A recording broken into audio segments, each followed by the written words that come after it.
तिथं नाही हे आम्हाला जाणवलं. म्हटलं काय की एन्व्हायरमेंट तर नाही आहे, तर आपण काय करायचं सध्या राईट एन्व्हायरमेंट क्रिएट करायचं ना. आता पुणे मुंबईमध्ये तर असं एन्व्हायरमेंट क्रिएट झालेलं आहे. आधी होतं का नव्हतं, मग तयार झालं एक इकोसिस्टम तयार झालं. ते इकोसिस्टम आता इथून तयार करायचं आपल्याला, म्हणून आम्ही हे युवा समाज दाखवतो. ते म्हणजे की इथले जे ॲस्पिरेशनल मुलं आहेत तुम्ही लई सिरियस झालं तर सध्या तुम्हाला वाटतं का कुठं तरी बाबा इतकं सिरियस झालेलं. तर हे कृष्ण सर IRS UPSC उत्तर झाले सर, यांचं स्वागत करतो. तुम्ही पण सगळ्यांनी टाळ्याच्या गजरांचं स्वागत करा.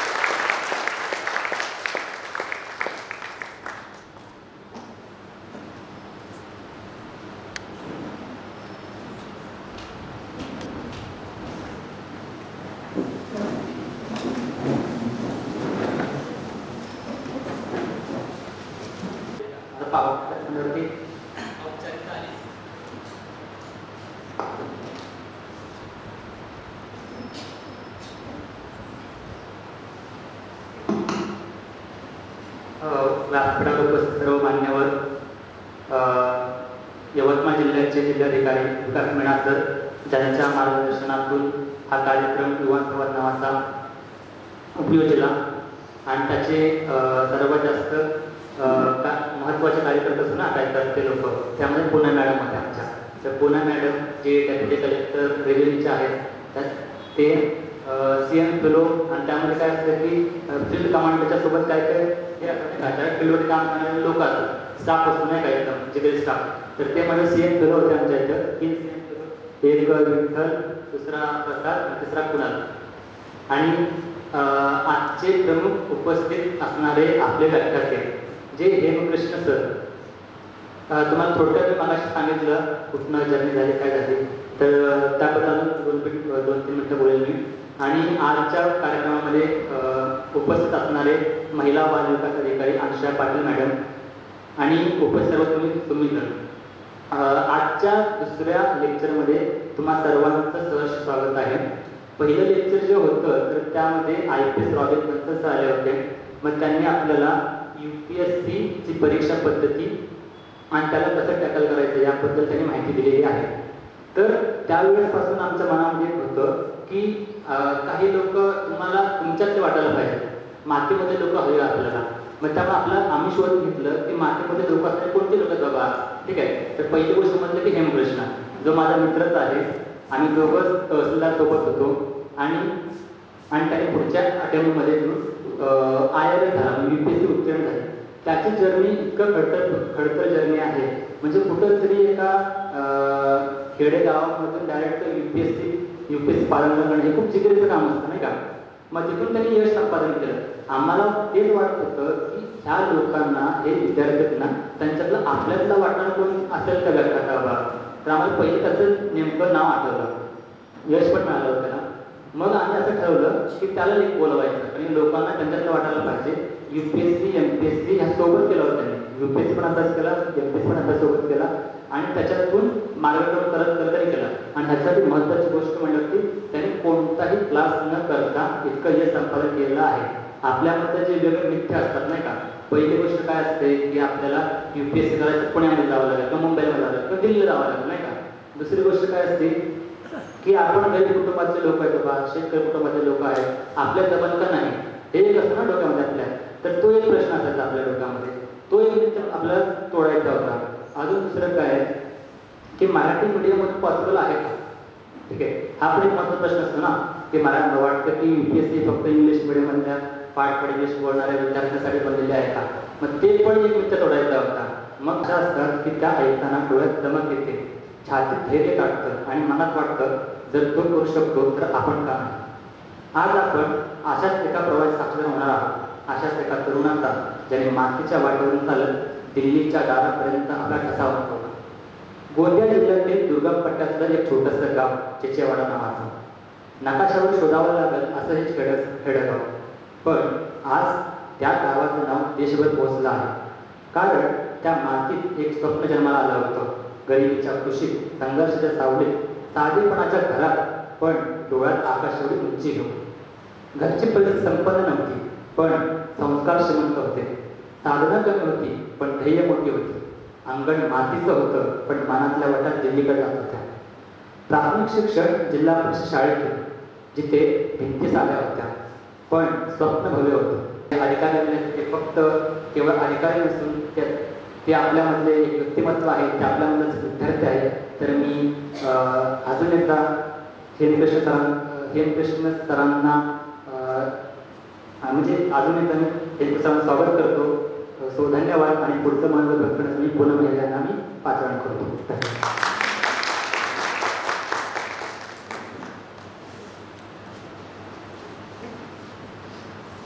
Good morning. कसे आहात सर्व? आताच गंगाधर सरांनी इतकं छान ब्रीफ इंट्रोडक्शन दिलंय हेमकृष्ण सरांचं. तर खरंच आजच्या दुसऱ्या सेशनला जे लोक आले, मी म्हणेल की ते खरे ॲस्पायरंट आहे. They are true aspirant. कारण की खरा ॲस्पायरंट हा स्पर्धा परीक्षेची तयारी सगळ्यांनाच करू वाटते. लाल दिव्याची गाडी, कलेक्टरचा बंगला हे सगळ्यांना खुणावत असतं. परंतु ते शिवधनुष्य ज्यावेळेस आपण पेलायला घेतो तर त्यावेळेस ते पेलण्याचं इतकं सोपं राहिलं असतं तर ज्याला कलेक्टर व्हावं असं वाटतं तो प्रत्येक जण कलेक्टर झाला असता. पण ती गोष्ट इतकी सोपी नक्कीच नाहीये. आणि आम्हाला ही गळती एक्सपेक्टेड आहे की पहिल्या सेशन पासून शेवटच्या सेशन पर्यंत ही गळती जी आहे ती कमी कमी होत जाणार आहे, हे आम्ही अज्यूम केलेलं आहे. पण 7व्या सेशन पर्यंत जे लोक 7ही सेशनला येतील आणि इथे बोलणारा जो काही वक्ता बोलतो त्याचे जे काही बोलणं असेल ते कानात प्राण आणून जो ऐकेल, इथून ज्या महत्वाच्या गोष्टी जी तळमळ वक्ता त्यांच्या बोलण्यात सांगतो, ही जी व्यक्ती घेऊन जाईल ती व्यक्ती जीवनाच्या टप्प्यावरती नक्कीच यशस्वी होईल असा मला नक्कीच विश्वास आहे. आणि इथे जे काही वक्ते आम्ही आणलेले आहेत, एक दर्जेदार वक्ते आणण्याचा प्रयत्न केलेला आहे.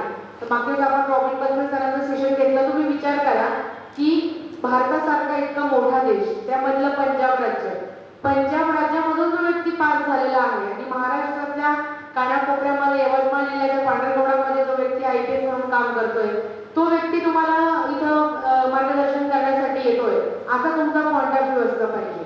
आता आजचं जे उदाहरण आहे, आजचं उदाहरण तुम्हाला थोडंसं आपलंसं वाटेल कारण की सर स्वतःच आपल्या महाराष्ट्रातलेच आहेत, गोंदिया जिल्ह्यातले आहेत, आदिवासी बॅकग्राऊंडमधनं येतात. त्याच्यानंतर त्यांचा संघर्षही गंगाधर तुम्हाला सांगितलं ते स्वतः पण सांगतील काय अडचणी आल्या काय नाही आल्या. तर इथून जाताना तुम्ही काय घेऊन जाता हे खूप महत्वाचं आहे. नाहीतर मग कलेक्टर ऑफिसने काहीतरी 7 सेशन्स ठेवले, मला ते करू वाटले, मी ते केले आणि नंतर पहिले पाडे 55 पालत्या गड्यावरती पाणी, असं नसलं पाहिजे. या सर्व लोकांकडे तुम्ही काही ना काही शिकून गेले पाहिजे. तुमच्यामध्ये ती जिद्द निर्माण झाली पाहिजे किंवा तुमच्या काय अडचणी असतील, तुमच्यापैकी बरेच लोक खूप तळमळीने अभ्यास करत असतील किंवा खरंच त्यांची मोठी स्वप्न असतील, परंतु त्या स्वप्नांमध्ये काही अडथळा येत असतो. कधी कधी परिस्थितीचा अडथळा असतो, कधी कधी मनस्थितीचा अडथळा असतो. तर या सर्व अडथळ्यांवरती आपल्याला मात करायची आहे. आणि आपण ज्याला दिशा म्हणतो, डायरेक्शन खूप महत्वाची आहे आयुष्यामध्ये. मग ती डायरेक्शन एकतर आपल्याला पुस्तकं देतात, चांगली पुस्तकं आणि चांगली माणसं, या दोनच गोष्टी आपल्या आयुष्याला दिशा देऊ शकतात. आणि त्यातली पुस्तकं तुम्ही वाचतच आहात, परंतु चांगली माणसं तुमच्या पुढे आणण्याचा आमचा प्रयत्न आहे. तर तुम्ही नक्कीच मला वाटतं की खूप चांगल्या पद्धतीने त्याचा आत्मसात कराल अशी मी अपेक्षा व्यक्त करते. आणि जास्त वेळ न घेता आपण सेशनला सुरुवात करूया. परंतु त्याआधी आता गंगाधर सरांनी सांगितलं की हेमकृष्ण सर त्यांचे चांगले मित्र आहेत, तर मी गंगाधर सरांनाच विनंती करते की त्यांनी सरांचं औपचारिक स्वागत करावं आपल्या जिल्हाधिकारी कार्यालयाच्या वतीने आणि आपण त्यानंतर सेशनला सुरुवात करू. येस, सर्वांनी टाळ्या वाजवायच्या जोरात. कारण की हेमकृष्ण सर आपल्यासाठी धामणगाव रेल्वेवरून त्यांच्या ऑफिस मधून सुट्टी घेऊन आपल्यासाठी आलेले आहेत. त्याच्यामुळे तुम्ही सर्वांनी फार सिन्सिअरली ऐकलं पाहिजे सरांना आणि प्रश्न पण त्यात थोडे दर्जेदार प्रश्न विचारले पाहिजे. ओके, धन्यवाद. Yes, Hemkrishna sir please.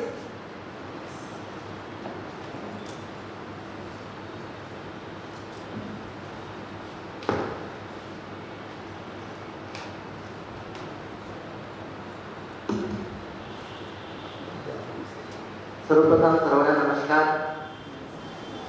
नमस्कार. नाश्ता वगैरे केलं की नाही? ऊन जास्त आहे, जरा थकल्याच वाटते तुम्ही. आणि मॅडमने जसे म्हटलं पहिल्या सेक्शन नंतर संख्या कमी कमी होत जाईल, तर हे आपल्याला एक दाखवते बरं का की स्पर्धा कशी असते. आपल्याला असं वाटतं ना की लाखो विद्यार्थी स्पर्धेत असतात, परंतु जेव्हा आपण वास्तविक अभ्यासिकेमध्ये जातो किंवा सकाळी 6च्या सेशनला कोणी जात असेल अभ्यास करायला, तर तेव्हा जी कमी कमी होणारी संख्या असते नाही का, ते आपल्याला एक आनंद देऊन जातो. कसा की स्पर्धा आपल्याला जितकी वाटते तितकी आहे. त्याच्यामुळे कमी जरी जे इथे उपस्थित आहात ते खरंच तुमच्या सर्वांचं कौतुक आहे, अभिनंदन आहे. तर गंगाधर सरांनी तर खूप छान इंट्रोडक्शन केलं, एकदम कुठली मराठी वापरली म्हणजे मला तर तितका मराठीवर प्रभुत्व पण नाही, तरी पण ठीक आहे. त्यांनी एक शब्द वापरला होता की आपल्यातला माणूस. तर त्यांची जेव्हा ही युवा संवाद ही संकल्पना पहिल्यांदा आली आणि त्यांनी जेव्हा मला म्हटलं की नाही तुला येणे आहे, तर त्यांच्या डोक्यात पण तेच होतं की आपला माणूस आपल्या माणसांशी आपल्या मुलांशी संवाद साधावा. तर यातूनच या कार्यक्रमाचा जेव्हा मला निरोप आला, मला त्यांनी म्हटलं की तुला येणे आहे, तुला बोलणे आहे. तर खरं तर कार्यक्रम माझा खूपच व्यस्त होता. बरं आपण सर्वांना संकल्पना असेल, कल्पना असेल की जेव्हा UPSC सारखे निकाल येतात तेव्हा भरपूर इकडे तिकडे फिरणं होतं, भरपूर सत्कार सन्मान होता. तर या सत्कार सन्मान माझेही होत होते. त्यात ऑलरेडी मी तहसीलदार असल्यामुळे कामाची व्याप होता, परंतु त्यात गंगाधर आमचे परममित्र, त्यांची आवर्जून अशी होती की नाही माझ्या यवतमाळचे, माझ्या जिल्ह्यातले जिथे काम करतोय तिथले विद्यार्थी प्रामाणिक आहेत, ध्येयाने झपाटलेले आहेत आणि तुला येणे आहे, तुला सर्वांशी बोलणे आहे. त्यातूनच या कार्यक्रमाचे नियोजन, त्याचं हे प्रयोजन आणि त्या प्रयोजनानिमित्त मी तुम्हा सर्वांसमोर उभा आहे. आज इथे तुम्हासमोर बोलत असताना एक अधिकारी म्हणून जरी उभा असतो तरी मी तुमच्याशी विद्यार्थी म्हणून एक संवाद साधणार आहे. कारण की मला असं वाटतं की विद्यार्थी दशेमध्ये जे आपण संघर्ष बघतो, जे धडे शिकतो, आपली खुर्ची बदलते, आपले पद बदलते, आपलं नाव वाढतं, परंतु जे धडे आपण त्या काळी शिकतो ते धडेच आपल्याला आयुष्यभर शिदोरी म्हणून पुरतात. म्हणून त्याच शिकलेल्या धड्यांची पुनरावृत्ती तुम्हासोबत मी करणार आहे.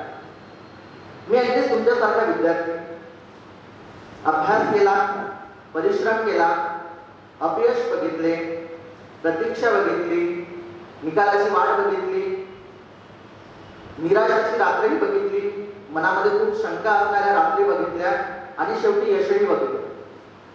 UPSC आणि MPSCचा प्रवास बघितला, त्यात दोन्ही परीक्षामधला यश बघितला आणि हा यश संपादित करत असताना जी एक गोष्ट प्रकर्षाने जाणवली ती म्हणजे यश संपादित करत असताना तुम्ही एखाद्या मोठ्या शहरात असलं पाहिजे, एखादी चांगली कोचिंग क्लासेस लावली पाहिजे किंवा तुम्हाला एकदम इंग्रजी मीडियमचं बॅकग्राऊंड असलं पाहिजे. या गोष्टी काही आवश्यक नाही.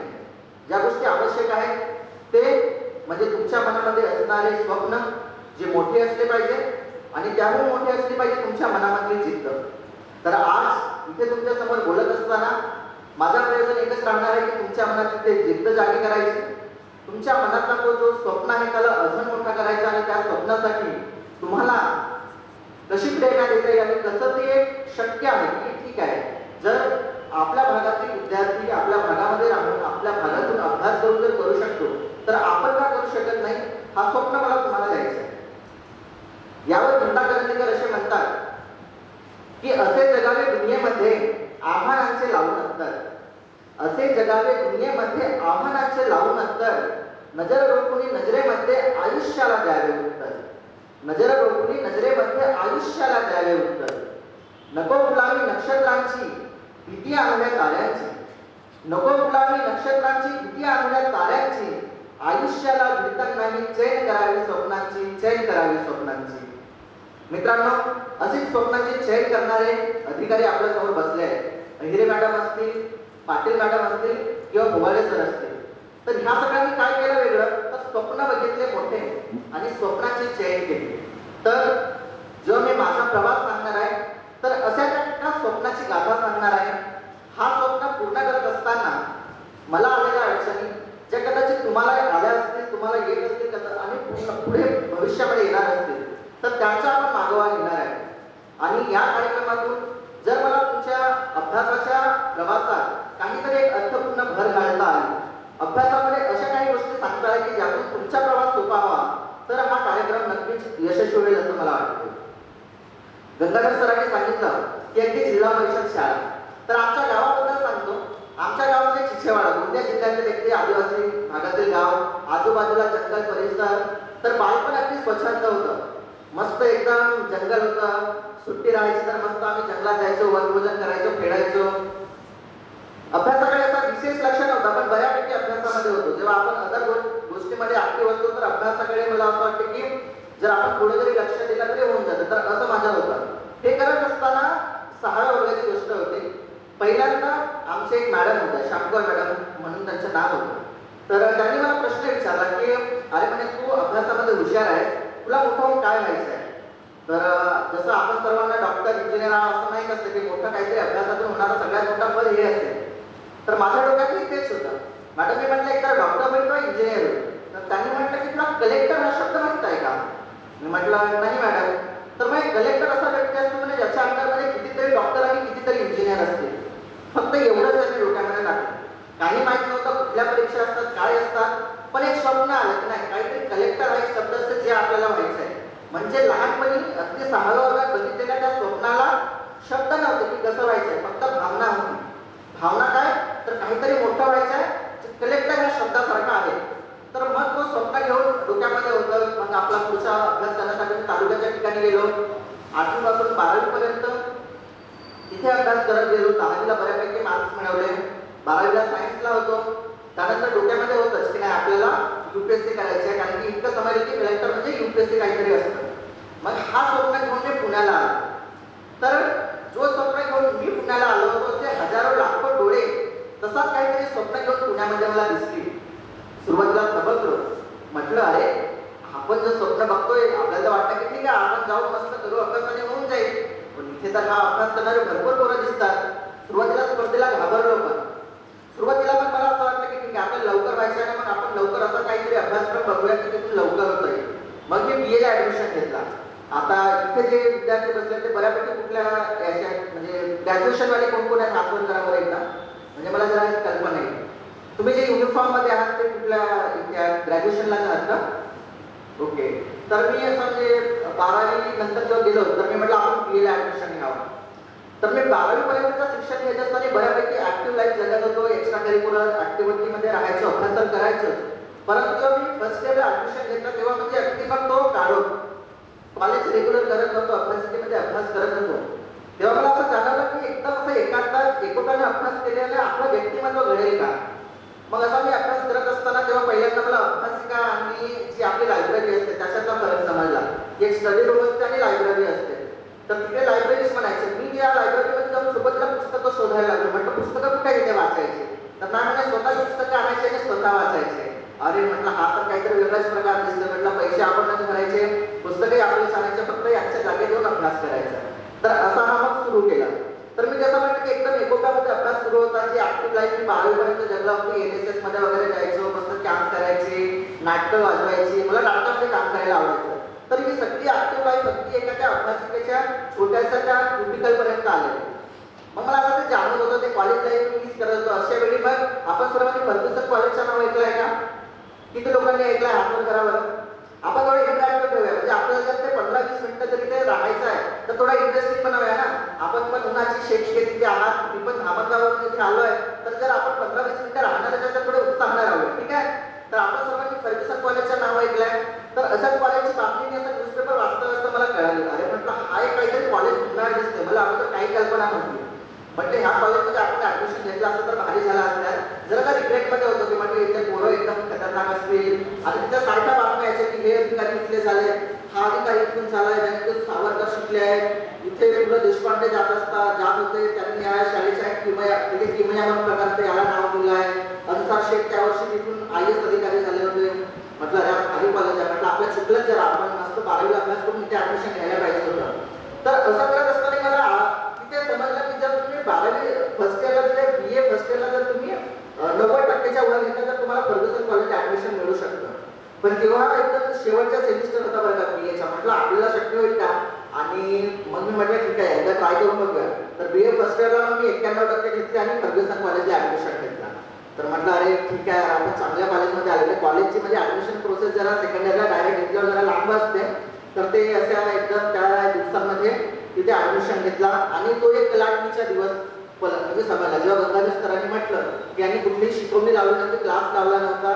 मग हे क्लास वगैरे जेव्हा आपण लावत नाही तेव्हा कशा गोष्टींचा आपल्याला फायदा होतो ते सांगायचं आहे मला. तर तो एक क्षण होता की मी फर्ग्युसन महाविद्यालयात ऍडमिशन घेतला. खूप छान मित्र मिळाले.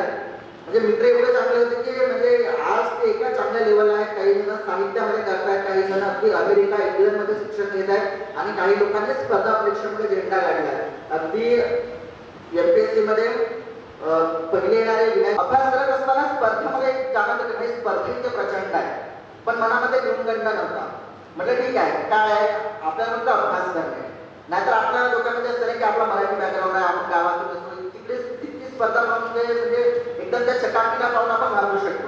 सुरुवातीला घाबरलो बरं का, असं नाही की म्हणजे मला असं वाटलं की सोपं राहील, परंतु म्हटलं ठीक आहे, काय मार्ग राहणार आहे, अभ्यास करण्याचा आहे ना. आणि जे पोरं आहेत जे सक्सेसफुल झाले त्यांनी अभ्यासच केला असेल, मग म्हटलं ठीक आहे अभ्यास करूया आपण.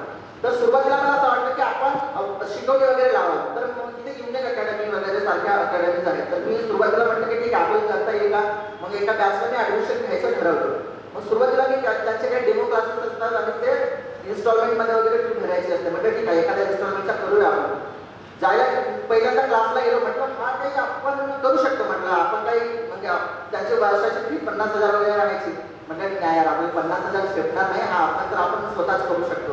मग मी ते क्लास मधातच सोडला आणि मग स्वतः अभ्यास करायला सुरुवात केली. अशा वेळी मग 2020ला जेव्हा ग्रॅज्युएशन झाला तेव्हा लागला कोरोना. आणि मग तो सगळा आपला म्हणजे काहीही पुस्तकं न घेता घरी यावं लागलं. म्हणजे 2020 मध्ये वगैरे तुम्ही कदाचित 10वी-12वीला असाल, काही लोक शाळेतच असतील. तर अशा वेळी मी पुण्यामध्ये होतो आणि अगदी परीक्षा द्यायची आहे, ज्या वर्षी परीक्षा द्यायची ठरलेलं त्यावर्षी कोविड महामारी आली आणि म्हणजे पुस्तकं घ्यायची पण वेळ मिळाली नाही. आणि मला वाटलं की ठीक आहे आपण 7-8 दिवसांनी जाऊ, तर असे काही पुस्तकं न घेता मी गावी आलो. पहिला अटेम्प्ट होता, करायचं कसं, अभ्यासाला काही नव्हतं. मग एका मित्राच्या लॅपटॉप घेतला, तेव्हा मी कसं लॅपटॉपवर मग ते काही गावामध्ये नेटवर्क नाही, काही नाही व्यवस्थित. मग अशा वेळी मग पुढे म्हटलं ठीक आहे करूया आपण. अशा वेळी परीक्षा भरपूर पुढे ढकलल्या जात होत्या. म्हणजे तुम्हाला माहिती असेल 2020-21चा काळ, अगदी तुम्हाला शाळेला पण सुट्ट्या लागल्या असतील, मधात तुमच्या परीक्षा नसतील झालेल्या, तर तो वाला काळ. मग परीक्षा पुढे जात होत्या आणि माझ्या डोक्यात एमपीएससीच्या तोपर्यंत काही नव्हतं. म्हटलं ठीक आहे आपल्या डोक्यात असताना की नाही पहिल्यांदा परीक्षा द्यायची आणि पहिला प्रयत्न बाहेर यायचा. तर असा पहिला प्रयत्न बाहेर यायचा असं म्हणून मी अभ्यास करायला सुरुवात केली. पण युपीएससी आहे मित्रांनो, युपीएससी मध्ये आपण सर्वांनी ऐकलं असेल की 15 लाखाच्या वर लोक फॉर्म भरतात, त्यात 7-8 लाख लोक एक्झाम देतात आणि अगदी 1000 मुलं फायनली सिलेक्ट होतात. तर इतकी प्रचंड स्पर्धेमध्ये माझा अगदी 0.25लाच प्रिलिम सुटली होती. म्हणजे त्याच्या खरं तर मार्क नंतर समजतात. जेव्हा मला समजलं की आपला अगदी घोड्यानं हुकला होता, तेव्हा असं वाटलं की यार आपण म्हणजे एकदम इतक्या जवळ येऊन आपण हुकलो. तर तेव्हाही माझ्या डोक्यात एमपीएससीचा काही नव्हता. आजूबाजूचे मित्र एमपीएससी करत होते, त्यांच्या कोर्समुळे मी म्हटलं ठीक आहे आपणही फॉर्म भरावा. आणि मी फॉर्म पण अगदी शेवटच्या दिवशी भरला होता बरं का.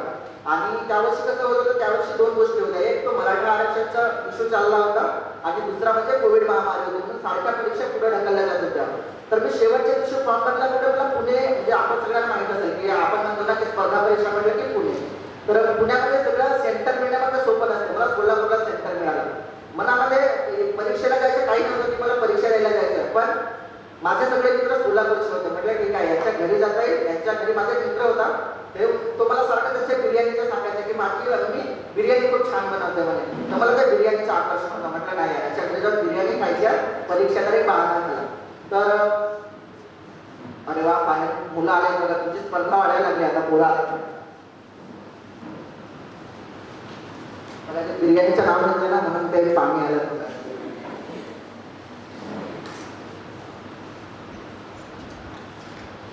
तर ठीक आहे, हा बिर्याणीचा प्रेत माझ्यासाठी खूप फायद्याचा ठरला बरं का. कारण की माझ्या दुसऱ्या प्रयत्नातही युपीएससीची प्रिलिम्स काही झाली नाही, पण एमपीएससीच्या पहिल्याच प्रयत्नात मी इंटरव्ह्यू पर्यंत गेलो. म्हटलं अरे हे तर आपल्याला जरा जमण्यासारखा विषय दिसतोय. आणि मी जसं म्हटलं आणि गंगाधर सरांनी पण सांगितलं की घरची परिस्थिती काही एकदम भारी नव्हती आणि असं म्हणजे काही खूप काळ फक्त अभ्यास करेल असं काही शक्य नव्हतं माझ्यासाठी, म्हणून नोकरी घेणे भाग होता. तर मग मी म्हटलं की ठीक आहे एमपीएससीच्या आपण इतक्या म्हणजे कमी प्रयत्नामध्ये फक्त युपीएससीच्या जोरावर आपण इंटरव्ह्यू देतोय म्हणजे इथे चान्स आहे. म्हणून जेव्हा 2021 ची जेव्हा एमपीएससी झाली त्यावर्षी जेव्हा मला लेबर ऑफिसर हा पद मिळाला, गॅजेटेड पोस्ट होती, ग्रुप बी ची पोस्ट होती. मित्रांनो मला अशा वेळी राजपत्रित पोस्ट मिळाली जेव्हा मला राजपत्रित अधिकारी काय असते हे माहिती नव्हतं. म्हणजे जरी मी स्पर्धा परीक्षेत असतो तरी मला माहिती होतं की राजपत्रित अधिकारी काहीतरी वेगळं असतं म्हणून. मला वाटलं ठीक आहे अधिकारी म्हणजे अधिकारी. तर ते राजपत्रित अधिकारीचं पद मला मिळालं. मध्यंतरीच्या काळात कंबाईन एक्झाम पण दिली होती, त्यातूनही मला एसबीआय पोस्ट मिळाली होती. आपले गंगाधर सर आहेत, मॅडम आहेत, मॅडम हे दोन्ही म्हणजे सर आहेत मॅडम दोन्ही एसबीआय राहिले आहेत. तर असं पण मला पण मिळाला होता. पण ऑलरेडी मी लेबर ऑफिसर असल्यामुळे मग मी ते जॉईन नव्हतं केलं. आणि सरांनी जसं सांगितलं की नेक्स्ट प्रयत्नामध्ये मला तहसीलदार क्लासरूम पोस्ट मिळाली. तर हा प्रवास करत असताना माझा जो युपीएससीचा स्वप्न होता, कलेक्टर शब्द डोक्यात होता, ते काही जात नव्हतं. म्हटलं की आपल्यामध्ये आहे म्हणजे आपण थोडं अजून पुश करूया. मग काम सुरूच होता, म्हणजे असं नव्हतं की मी जॉब सोडून अभ्यास करू शकेल. म्हटलं ठीक आहे आणि अभ्यास इतक्या दिवस करत असताना मग असं वाटतं की आपल्याजवळ काहीतरी असतं की आपण ते घ्यावं. जॉब करता करता मग अभ्यास करत होतो.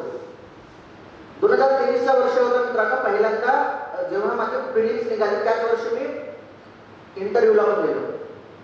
माझ्या आयुष्यातला मला वाटतं सगळ्यात आनंदाचा क्षण असेल, कारण की ज्या प्रिलिम्ससाठी मी इतक्या दिवसाचा प्रयत्न करायला होतो, अगदी म्हणजे माझ्या तहसीलदारचा निकाल आल्यावरही मला जेवढी खुशी झाली नाही, आणि यावर्षी जेव्हा युपीएससीचा फायनल निकाल आला तेव्हाही मला तेवढी खुशी नसेल झाली तेवढी मला जेव्हा युपीएससीची पहिली प्रिलिम्स निघाली होती तेव्हा जो आनंद झाला होता तो तेव्हाचा होता.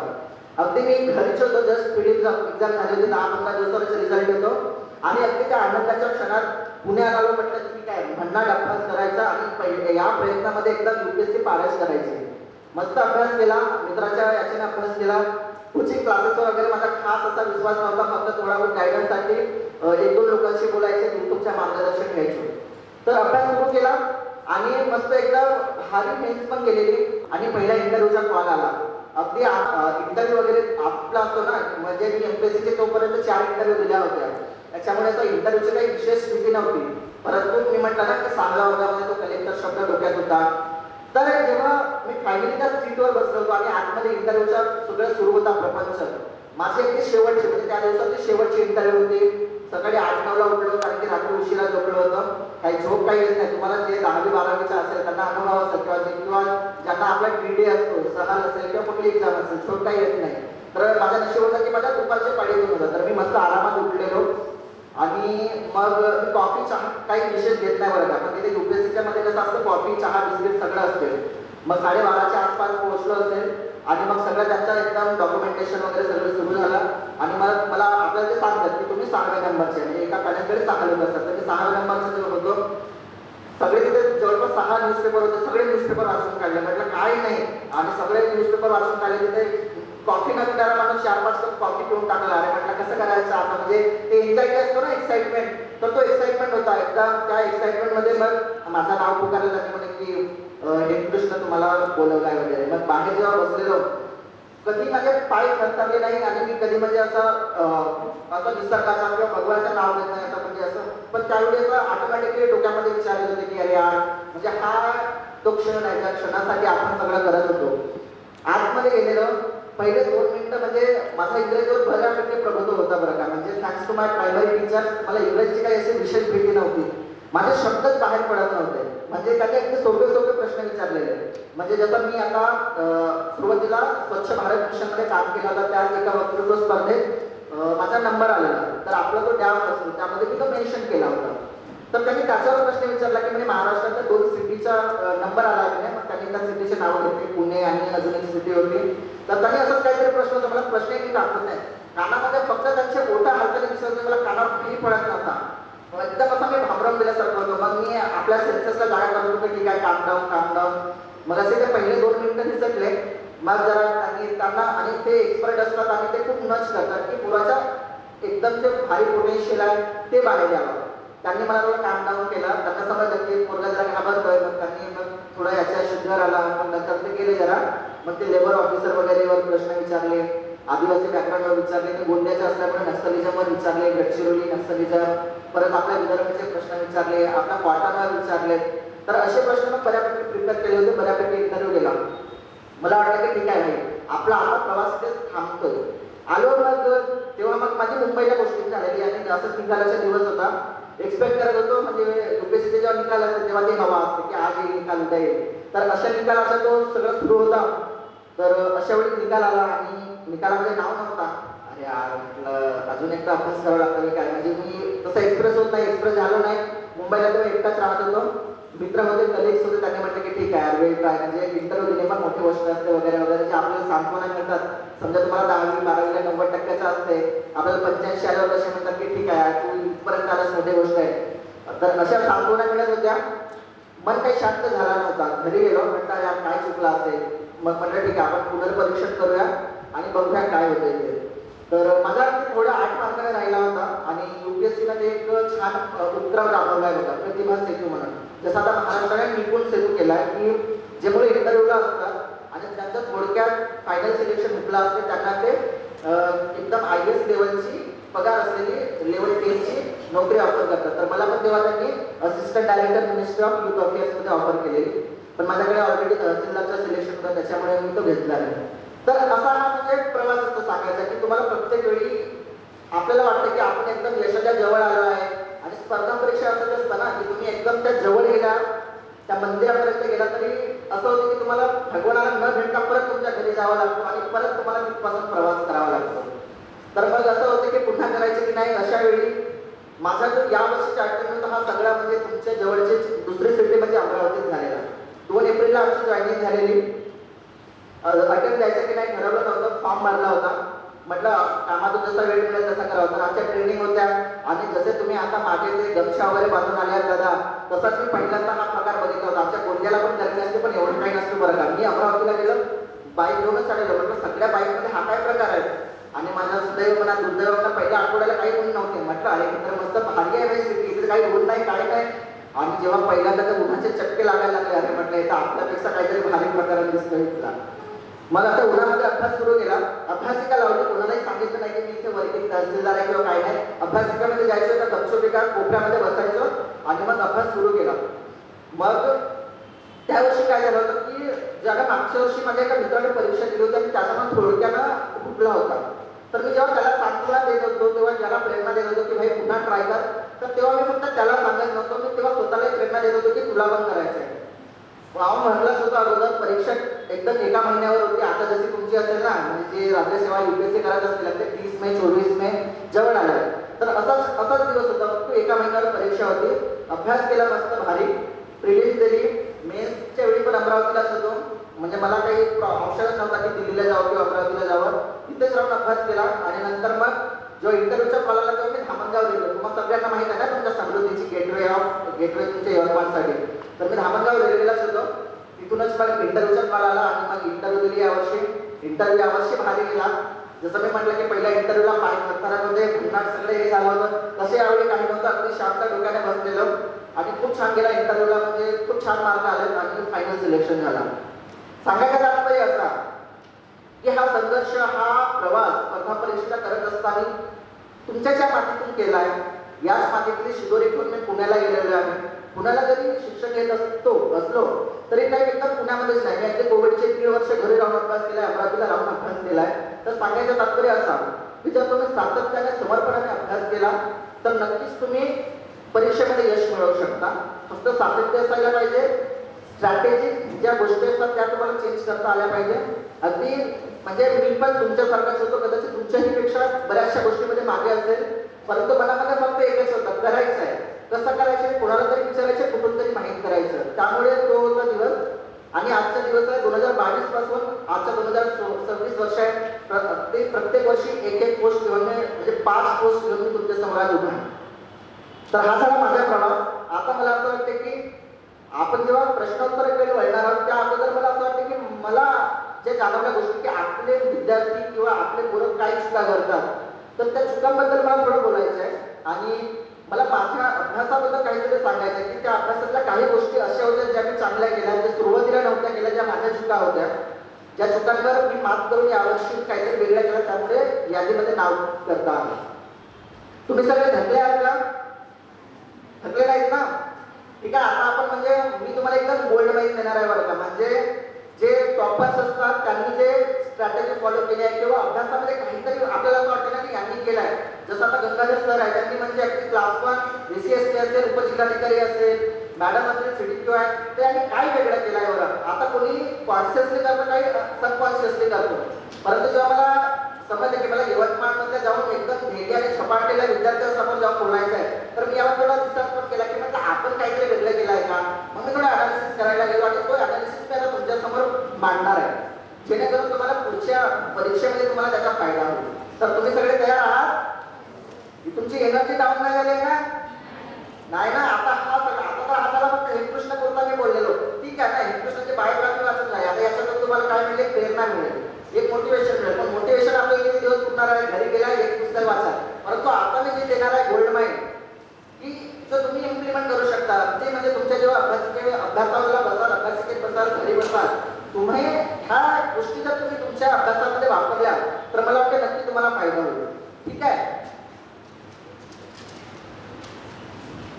मग सगळ्यांना परीक्षेचा पॅटर्न वगैरे माहित आहे का? म्हणजे तितक्या बेसिक मध्ये वगैरे जायला नको ना. तरी मी थोडक्यात सांगतो बरं का. एमपीएससी यूपीएससी आता त्यांनी म्हणजे लिहिताना सोबत मार्गदर्शन लिहिल्यामुळे थोडक्यात सांगतो. तर एमपीएससी यूपीएससी आता डिस्क्रिप्टिव्ह झाले आहे, कंबाईन वगैरे करणार. इथे कंबाईन करणारे पोरं आहेत का मागे वगैरे? म्हणजे सगळ्यात जास्त अभ्यास कशाला करतात? एमपीएससी करणारे किती आहेत? हात वर करा बरं. म्हणजे राज्यसेवा ना? ओके, दोघे तिघे आहेत. यूपीएससी करणारे आहेत का? अच्छा, तुम्ही म्हणजे ते ऑब्विसली म्हणाला असं तुम्ही सांगा की यूपीएससी करणारे कोण कोण आहेत, हात वरती करा बरं, लाट वरती करा. कारण कोणाची इच्छा आहे त्यांनी पण. हा, म्हणजे ज्याची इच्छा, त्यांनी अभ्यास सुरू नसेल केला पण त्यांची इच्छा आहे की नाही आपल्याला पण काहीतरी असं मोठं करायचं आहे. मीना साहेबांनी केलंय ना आपला युवा संवाद, तर या युवा संवादमध्ये मला अधिकारीवर बोलायचं आहे नंतर, असे इच्छा असणाऱ्यांनी पण हात वर करा. ठीक आहे आपल्याकडे. आणि पोलीस भरती वगैरे किंवा असा दुसरा म्हणजे सरळ सेवा वगैरे करणारे वगैरे आहेत का? ठीक आहे, आपल्याकडे मिक्स ऑडियन्स आहे. येस, बढिया. तर ठीक आहे, आपण म्हणजे मी आता जो तयार केलेला आहे किंवा मी जो वाचलेला आहे तो सगळ्यांना आवश्यक होईल आणि सगळ्यांना काहीतरी देता येईल असंच मी केलं आहे. तर ठीक आहे, थोडक्यामध्ये एमपीएससी यूपीएससीचा जो आताचा नवीन सिलेबस आहे त्यानंतर प्रिलिम्स मेन्स इंटरव्ह्यू असते. प्रिलिम्स मध्ये जीएस आणि सीसॅट असतो. सीसॅटला क्वालिफाईंग असतो. जीएस मध्ये जे तुम्ही 12वी पर्यंत ज्याचे आर्ट्स असेल किंवा 10वी पर्यंत ज्याच्या बाकीचे सब्जेक्ट असतील जसे हिस्ट्री, जॉग्राफी आणि बाकीचे पॉलिटी वगैरे सारखे विषय असतात. आणि मेन्स मध्ये लिखाणाचा असतो. ज्याने निबंध लिहिला असेल तर तो मेन्सचा पार्ट झाला आणि नंतर इंटरव्ह्यू 275 मार्काला. तर असे 2025 ला फायनल मेरिट लागतो आणि कंबाईनचा मग अकॉर्डिंगली आणि बाकी मग ज्या एक्झाम आहे त्यांच्या.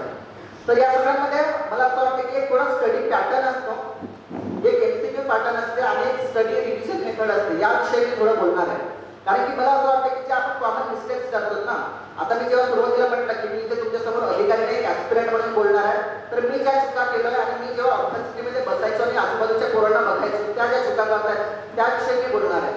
तर सगळ्यात पहिली मला जी चूक वाटते की आपण प्लॅनिंग खूप करतो, टाइम टेबल बनवतो. आता तुमच्यापैकी बऱ्याच जणांनी टाइम टेबल वगैरे बनवला असेल, आठवड्याचा असेल, डेली रुटीनचा असेल, पण तो आपला इम्प्लिमेंट होत नाही. ठीक आहे, ते एक प्रॉब्लेम झाले. दुसरा झाला डिस्ट्रॅक्शन. म्हणजे आपण तर we are in a world of digital media. म्हणजे आपल्या सगळ्यांकडे फोन आहे, म्हणजे फोन आपल्याकडे की आपण फोनकडे आहे ती गोष्ट वेगळी म्हणा. तर आपण म्हणजे तो एक झाला. तर डिजिटल डिस्ट्रॅक्शन दुसरा झाला. ठीक आहे.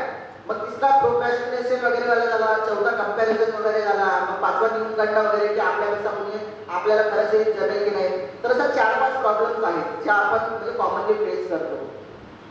तर सगळ्यात पहिले मी डिजिटल डिस्ट्रॅक्शन बद्दल बोलेल, कारण की मला असं वाटतं की समथिंग दॅट इज की तेच आपल्याला खूप मागं ठेवत आहे. तर फोकस ऑन व्हॉट मॅटर्स. आपल्याला असं वाटतं ना की जसं आपण म्हणेल की मी 8 तास बसतोय, 10 तास बसतोय, म्हणजे आपण बिझी दिसतोय. But to be busy is not equal to be productive. आपण प्रोडक्टिव्ह आहोत का याचा अनालिसिस करणे आवश्यक आहे. म्हणजे when you say yes to distraction, you say no to your dreams. आता ज्यांनी म्हटलं की मला यूपीएससी करायचं आहे, तर तुम्हाला एक डिस्ट्रॅक्शन बाजूला सारावे लागतील. तर याच्यासाठी कसं आहे, एका मोटिवेशन होणार नाही, तुम्हाला कन्सिस्टंट राहावं लागेल, सातत्य दाखवावं लागेल. Because consistency beats intensity. Intensity म्हणजे काय की तुम्ही एका दिवशी ठरवलं की मी अभ्यास करणार 10-12 तास बसल्या आणि दुसऱ्या दिवशी नाही, आम्ही काल 10-12 तास बसलो, आज काय होणार नाही, दुसऱ्या दिवशी सोडल्या. हे अचानक आपल्याला नाही मिळणार आहे. कसं करावं लागणार आहे की 6 तास असेल, 8 तास असेल किंवा इव्हन 4 तासही असेल, पण तुम्ही जर सातत्याने करता तर तो सातत्य तुम्हाला कामात येणार आहे. ठीक आहे. तर हा झाला डिजिटल डिस्ट्रॅक्शन. आपल्याला ते डिजिटल डिस्ट्रॅक्शनवर काम करावं लागणार आहे. म्हणजे मोबाईलवर तुमचं किती नियंत्रण असतं, तुम्ही सोशल मीडियावर किती ऍक्टिव्ह असता, याला तुम्हाला ऍक्टिव्हली बघावं लागणार आहे. ठीक आहे. तर हा झाला एक डिस्ट्रॅक्शनचा भाग. आणि मी जो दुसरा म्हटलं होतं की तुम्हाला स्टडी कसा करायची, म्हणजे जे आम्ही पद्धत फॉलो केली किंवा करतो किंवा जे बाकीचेही टॉपर्स करतात आणि ज्याचा मीही अभ्यास केला आहे, तर त्याबद्दल मी बोलेल की आपण सगळं अभ्यास करतो. ठीक आहे. आता तुम्ही इथे आला म्हणजे तुम्ही ऑलरेडी एक स्टेप अबव आहात बाकीच्या स्पर्धेपेक्षा, कारण तुम्हाला असं वाटतं की आपल्याला इथून काहीतरी वेगळं मिळू शकते. तर already you are above the rest. तर आता इथून आपल्याला स्ट्रॅटेजिक डिसिजन घ्यायचे आणि स्ट्रॅटेजिक प्लॅनिंग करायची. तर सगळ्यात पहिली गोष्ट मला असं वाटतं की आपण सगळं अभ्यास करतो वाटेवर 6 तास, 5 तास, 2 तास. आणि मग दुसरा काय असतो की रिव्हिजन. तर आपण मला असं वाटतं की बऱ्यापैकी पोरं इथे मागे पडतात की रिव्हिजन कशी करायची. तर मी तुम्हाला रिव्हिजनचे काही फंडे देणार आहे, काही सांगणार आहे. ते जर तुम्ही व्यवस्थित लक्षात घेतला तरी तुम्ही कुठली परीक्षा असेल मला वाटतं तिथे यश मिळवू शकता.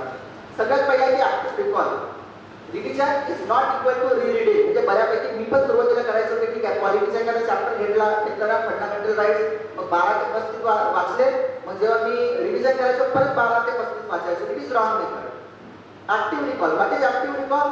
की तुम्ही एकदा वाचलाय ना, जेव्हा तुम्ही परत त्या टॉपिक बद्दल वाचताय किंवा टॉपिक बद्दल विचार करताय, तुम्ही स्वतःला विचारायला पाहिजे की मी काय, मला काय येतं. ओके, मग मी फंडामेंटल राईट काढले. ऍक्टिव्ह रिकॉल मध्ये काय करेन मी, व्हॉट इज आर्टिकल 14? मग आर्टिकल 14चे काय, मग राईट टू इक्वालिटी आहे. मग त्याच्याबद्दल कोणतं जजमेंट आहे का, मला काय काय आठवतंय ते स्वतःला विचारायचं.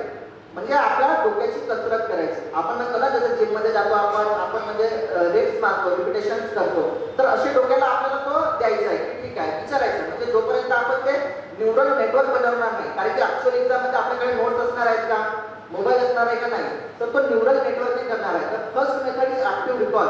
ही तुमचे म्हणजे गोल्ड मेथड असली पाहिजे कुठल्याही टॉपिकची. जेव्हा तुम्ही रिव्हिजन करता, काही करता, टॉपिक आला आणि तुम्ही ऍक्टिव्ह रिकॉल कुठेही करू शकता. आता तुम्ही इथे बसलात, तुम्हाला वाटतं अरे हे प्रश्न काय आपल्या बालपणाचं सांगायला लागला, हटावा असतो आपला डोका शांत केला, तुम्ही आपला काहीतरी म्हणायला लागला की नाही नाही मी काय वाचलं होतं, मी वाचलं होतं ना, करा. आपण डोकं क्लोज करून ऍक्टिव्ह रिकॉल कुठेही करू शकता. तुम्ही म्हणजे अगदी रस्त्यावर जाताना असेल, प्रवासात असेल, कुठेही एखादा टॉपिक विचार करायचा आणि आठवतं काय ते बघायचं. आणि नंतर जे काही मिसिंग पॉईंट आहेत ते मग तुम्ही शोधत राहू शकता किंवा रिव्हिजन करू शकता.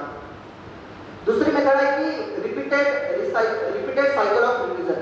बऱ्याचदा आपण कसं करतो की ठीक आहे, आज वाचलाय ना, मग नंतर आपण दुसऱ्या, आता आपला कसं असतो क्वालिटी एक आठवडा, दुसरा आठवडा जॉग्राफी, सायन्स किंवा व्हॉट एव्हर द सब्जेक्ट. तर असे करत असताना तुम्हाला रिव्हिजनचा स्लॉट ठेवले पाहिजे. फर्स्ट रिव्हिजन तुम्ही पहिल्या म्हणजे दुसऱ्या दिवशी करू शकता, नंतर 7व्या दिवसाने. हे सायंटिफिक मेथड्स आहेत बरं का, म्हणजे बऱ्यापैकी मी फॉलो करायचा प्रयत्न केला, 100% फॉलो केले, अगदी उत्तम होत नाही, करायचा प्रयत्न करायला पाहिजे. तर पहिली तुम्ही सेकंड डेला रिव्हिजन केल्या, नंतर 7 दिवसाने केल्या, 15 दिवसाने केल्या, 21 दिवसाने केल्या. अशा रिपीटेड रिव्हिजन जर तुम्ही मल्टिपल टाइम्स केल्या तर ऑटोमॅटिकली ते तुमच्या लक्षात राहील. म्हणजे असे काही टॉपिक असतील बरं का, ते तुमच्या सारख्या डिस्कशन मध्ये नसतील, ते आपल्या सारख्या लक्षात राहतात. तर दुसरी मेथड आहे रिपीटेड रिव्हिजन. ठीक आहे, तर तुम्हाला ते सायकलिंग करावी लागणार आहे, एकदा करून होणार नाही. म्हणजे आपल्याकडे असे काही आहे, जसं मला वाटतं की इथे होवाळे सर वगैरे, त्यांनी लक्ष्मीकांतची क्वालिटी इतक्यांदा वाचली असेल, तर त्यांचा जो काही बेस रिसर्च होता क्वालिटीसाठी इतक्यांदा वाचला असेल की ते नंतर आपल्याला पाठांतर होऊन जातो. ते म्हणजे of the tip of the finger जे म्हणतो तसं होतं. तिसरी मेथड आहे की एक पेनमॅन मेथड म्हणतात, की तुम्हाला जर टॉपिक समजला की तुम्ही कसं चेक करा, तर एखादा शिकवून बघा, समजावून बघा.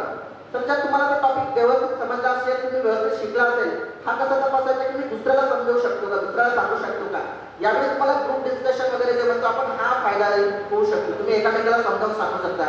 मग आपल्याला कसं होतं, आपल्याला वाटतं की चांगला समजला, पण एखादा काउंटर क्वेश्चन असा येतो की तेव्हा आपल्याला आपला लूपहोल समजतो की नाही यार, आपला हा टॉपिक थोडा वीक आहे. म्हणजे समज त्यांनी विचारलं की राज्यसभेच्या वगैरे विचारलं की त्यांनी राज्यसभेचे प्रत्येक स्टेटला किती मेंबर वगैरे दिले आहेत, तर आपल्याला समजा अमेरिकेच्या आठवणीत असतं की नाही प्रत्येक स्टेटला 2-2 मेंबर आहेत, पण भारतामध्ये कसं आहे, मग त्यांनी विचारलं समजा की नाही भारतामध्ये असंच दिलं आहे का, किंवा मग लोकसंख्येच्या प्रपोर्शन मध्ये आहे का, असा वगैरे त्यांनी काउंटर क्वेश्चन विचारला. म्हणजे आपल्याला आपलं नॉलेज टेस्ट करायला मिळते तिथे.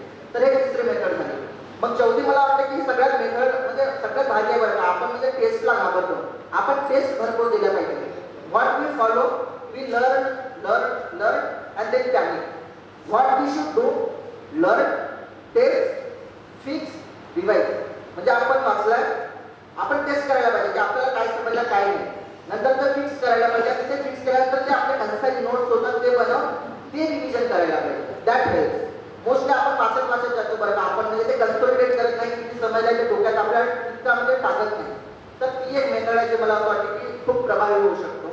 याकडे तुम्हाला काही AI टूल्स आहेत, जसं म्हणजे नोटबुक केलेल्यांचा फ्लॅश कार्ड आहे, किंवा इव्हन ChatGPTतून पण तुम्ही स्वतःचे क्युरेटेड MCQ बनवू शकता. तर यामध्ये तुम्हाला याची हेल्प होईल. तर ही एक स्टडी मेथड झाली बरं का. अजून एका विषयावर मला बोलायचं वाटतं की तुमची रुटीन कशी असली पाहिजे, की तुम्ही एक म्हणजे आयडियल रुटीन. मला असं वाटतं की बऱ्यापैकी विद्यार्थी कसे असतात, अभ्यासिकेला तर जातात, परंतु त्यांच्या चहाच्या गप्पा 1-2 तास रंगतात. मग सकाळी गेल्यानंतर त्यांच्या तो इनर्शिया ब्रेक व्हायला एकदम वेळ लागतो. जसे आता उन्हाळ्याचे दिवस आहेत, तुम्ही गमच्या काढल्या पडे, आता AC असेल, कूलर असेल, तो तुम्हाला घ्यायला येतो 15-20 तास लागतो. मग नंतर थोडा वेळ रील्स स्टोर कराल, तर हा म्हणजे तुमचा मोमेंटम ब्रेक करतो. तर तुमच्या जो मला असं वाटतं की स्टडी रुटीन मधला first our is golden our. जर तुम्ही पहिला तास तुमच्या अभ्यासाचा जिंकला तर अर्धा दिवस तुम्ही जिंकला. याची तयारी तुम्हाला मागच्या रात्री करायला लागेल. दुसऱ्या दिवशी मी सुरुवात कशी करणार आहे. म्हणजे सपोज तुम्ही रूमवर अभ्यास करताय, तर मग रूमवर अभ्यास करताना तुमच्या जर अभ्यासाचा टेबल असेल, तुम्ही रात्री ठरवलं पाहिजे की ठीक आहे हा असणार आहे ना, की तुम्ही बुक उघडून ठेवली, बाजूला पाण्याची बॉटल ठेवली, सगळे व्यवस्थित ठेवला, म्हणजे सकाळी उठून तुम्हाला तो फटीक नाही पाहिजे की नाही मला हे सगळं सांभाळायचं आहे. आणि दुसरं तुम्ही रात्री काय करू शकता की तुम्ही ठरवून ठेवलाय उद्याच्या नियोजन तुमचं आहे की नाही मी हे विषय वाचणार आहे हे टॉपिक करणार आहे.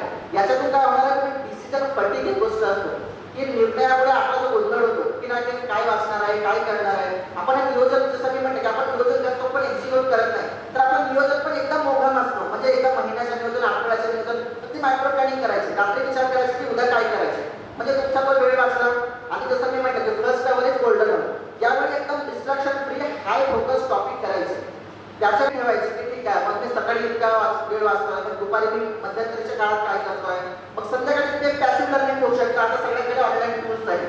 मग पॅसिव्ह लर्निंग कशी की एखादी युट्यूबची व्हिडिओ लावली. आता जसं आता विचार आहे तुम्ही आता तुमची कदाचित एनर्जी थोडी थकली असेल तुम्ही दुपारी जेवण केला मग अशा वेळी कदाचित तुम्ही पॉवर नॅप घ्याल 15 तास म्हणजे 15 मिनिटं किंवा अर्धा तास झोपल्या. त्याच्यानंतर जेव्हा तुम्ही अभ्यास कराल तर मग तुम्ही पॅसिव्ह लर्निंग करू शकता. काही एखादी युट्यूब व्हिडिओ लावली आणि त्यातून तुम्ही नोट्स बनवताय. म्हणजे तुम्ही ऍक्टिव्हली डोका वापरत नाही पण तिथून काहीतरी इन्फॉर्मेशन रिटर्न करताय. तर ह्या अशा मेथड आहेत बरं का ज्याच्यात तुम्ही तुमची स्टडीची प्रोडक्टिव्हिटी वाढवू शकता. हा झाला काही एकदम मेथड ज्याच्यात तुम्ही तुमचे एक आयडियल रुटीन बनवू शकता. आणि फक्त एकच सांगेल की जेव्हा तुम्ही अभ्यासाचे स्लॉट ठेवता समजा 2 तासाचा असेल अर्ध्या तासाचा असेल वाटेवर इट इज म्हणजे माझा 2 तासाचा राहायचा कोणाचा 3 तासाचा असतो कोणाचे 4 सेशन असतात कोणाचे 3 सेशन असतात. फक्त हे करायचं सुरुवातीला आणि शेवटी. सुरुवातीला करताय तर सुरुवातीला आपण म्हणजे मोस्टली रिसोर्स मॅनेज करतो की हे करायचं ते करायचं हे पुस्तक आणायचं ते करायचं अगदी ते करायचं. पण त्याहीपेक्षा ती गोष्ट महत्त्वाची आहे की स्वतःला मॅनेज करायचं. तुम्ही बसलायत ना एकदम डिस्ट्रॅक्शन फ्री व्हा. 2 मिनिटं डोळे बंद करा डीप ब्रीथिंग घ्या काही करा तर स्वतःला मॅनेज करा. Apart from resource management self management is important. तुम्ही स्वतःला मॅनेज केला की हे प्रोडक्टिव्हिटी ऑटोमॅटिकली वाढेल. तुम्ही केलाय नंतर उठताना समजा तुम्ही इमर्जन्सीमध्ये उठला कुठला तरी मित्रांना बोलवलं आणि चल आपल्याला फिरायला जायचं आहे किंवा तुम्ही ठरवलं होतं की 2 तास करेल आणि उठेल तरी ते उठण्याच्या अगोदर जे करायचे ते कन्सोलिडेशन करायचे. कन्सोलिडेशन म्हणजे काय जे वाचलंय ते अजून एकदा ऍक्टिव्ह रुपात जे म्हटलं की it is a golden tool ते वापरायचं. मी काय वाचलं होतं ते एकदा आठवून बघायचं की ठीक आहे तुम्ही वाटेवर इकडेच काहीतरी वाचलं समजा स्पीकर वाचलाय क्वालिटीमध्ये स्पीकर म्हणजे लोकसभा सभापती वगैरेची कन्सेप्ट आहे. मग तुम्ही वाचलाय तर त्याच्याबद्दल काय आठवतं तुम्हाला उठायच्या बाबतीत 5 मिनिटाची ऍक्टिव्हिटी असते. पण त्याच्याने काय होतं जो काही आपण अभ्यास केला तो एकत्रित कोड होतो. स्पीकर वाचला मग तुम्ही आर्टिकल वाचलं की ठीक आहे आर्टिकल 93 मध्ये हा दिला आहे मग हा डेप्युटी स्पीकरला रेजिग्नेशन देतो. मग आता मागच्या काही दोन सेशन झाले किंवा 2 आपले हे लोकसभाचे सत्र झाले समजा 16 17 त्यात डेप्युटी स्पीकर नाही हे असं काही गोष्ट तुम्ही आठवून जेव्हा तुम्ही उठाल तेव्हा तुम्ही तो वाचलेला तुमच्या जास्त काळ चिरकाल लक्षात राहील. तर ह्या काय गोल्डन मेथड आहे त्याविषयी मी बोललो. बाकी काय आहे ते तुमचे काही प्रश्न असतील त्यातून आपण करूया. फक्त जागा मी एवढंच म्हणेल की तुम्ही इथे खूप स्वप्न घेऊन बसलेले आहात. तुमच्या आईवडिलांचे स्वप्न तुमच्या मनात असतील तुमच्या शिक्षकांचे मार्गदर्शन तुमच्या डोक्यात असेल युवा संवाद सारख्या कार्यक्रमातून तुम्ही खूप सारे स्वप्न बघत असाल. फक्त स्वप्न बघण्यासाठी जे लागतं ते लागतं धैर्य ठीक आहे. आणि स्वप्न पूर्ण करण्यासाठी जे लागतं ते लागतं चारित्र्य. चारित्र्यामध्ये काय असलं पाहिजे प्रामाणिकपणा स्वतःशी स्वतःच्या स्वप्नांशी स्वतःच्या वडिलांशी म्हणजे स्वतःच्या आई वडिलांशी. याच्यावर एका म्हणजे खूप छान लिहिलं होतं बरं का की जेव्हा जेव्हा तुम्हाला असं वाटेल की आपला जो प्रवास करतोय आपण जो अभ्यास करतोय तो म्हणजे आपण डिस्ट्रॅक्ट होतोय किंवा आपल्याला तितका होत नाही आहे खेळायची इच्छा होते मूवी बघायची इच्छा होते तेव्हा ह्या मुली म्हणजे मला प्रेरणा द्यायच्या. आणि म्हणजे मला आता खूप छान वाटतात त्या की कवी असे म्हणतोय की वडिलांच्या संघर्षाला स्वप्नपूर्तीचे दान करेल मातीलाही होईल गर्व आभारही अभिमान करेल. वडिलांच्या संघर्षाला स्वप्नपूर्तीचे दान करेल मातीलाही होईल गर्व आभारही अभिमान करेल. नको मला इमारत कसली प्रेमाची निशाणी म्हणून नको मला इमारत कसली प्रेमाची निशाणी म्हणून मी माझ्या आईसाठी स्वराज्य निर्माण करेल स्वराज्य निर्माण करेल. मित्रांनो इथे बसलेले अधिकारी यांचा स्वराज्य म्हणजे त्यांची प्रशासकीय कारकीर्द होती. माझा स्वराज्य माझा युपीएससीचा स्वप्न होता. आम्ही आमच्या स्वराज्याच्या दिशेने मार्गक्रमण केला आहे आणि त्यात आम्ही करत आहोत. हीच तुमची स्वराज्याची दिशा तुम्हाला ठरवायची आहे. कित्येक जणांना फक्त स्पर्धा परीक्षा नाही तर स्पर्धा परीक्षेच्या पलीकडे कुणाला उद्योजक व्हायचा असेल कुणाला डॉक्टर इंजिनियर व्हायचा असेल एकदम त्याच्यासाठी तो जो स्वप्न बघितलंय ते सोडू नका. अभ्यास करत राहा प्रयत्न करत राहा आणि यातून तुम्हाला म्हणजे फक्त एक पद मिळत नाही बरं का म्हणजे तुम्ही इथून जे काही अचीव्ह कराल it will not give you only the position it will give you the power to make decision. तुम्हाला निर्णय क्षमता मिळते आणि ती निर्णय क्षमता तुमच्या पदानुसार बदलत जाते. समजा आता आमच्याकडे जी निर्णय क्षमता आहे ती एक प्रशासकीय भागामध्ये असेल, विभागामध्ये असेल, एक अर्थपूर्ण भर घालायची आहे. तुमची निर्णय क्षमता तुम्हाला ओळखायची आहे की तुम्हाला कुठली निर्णय क्षमता तुमची कुठं वाढवायची आहे. जाताना परत एकदा सुरेश भट यांच्या ओळी आहेत ज्या मला UPSCच्या इंटरव्ह्यूमध्ये बोलता आल्या होत्या. त्यांनी म्हटलं होतं की तुझा एकदम ग्रामीण भाग आहे, तू आदिवासी भागातील आलेला आहे आणि तुला नाटकांमध्ये काम करायला आवडतं. म्हणजे मी आपल्याकडे झाडीपट्टी आमच्या भागामध्ये असायच्या, दुनियामध्ये झाडीपट्टी हा प्रकार, झाडीपट्टी रंगभूमी रात्रभराच्या नाटके व्हायच्या. तर त्यांच्यावरून त्यांनी प्रश्न विचारला की म्हणे तुला कवितामध्ये वगैरे काही इंटरेस्ट आहे का? मी म्हटलं हो सर, मला कविता ऐकणे आवडते. तर एखादी कविता सांग म्हणजे जे तुला रिसेंटली वाचला असेल, आवडली असेल ते सांगतो. त्यानंतर आपण प्रश्नोत्तराकडे वळूया.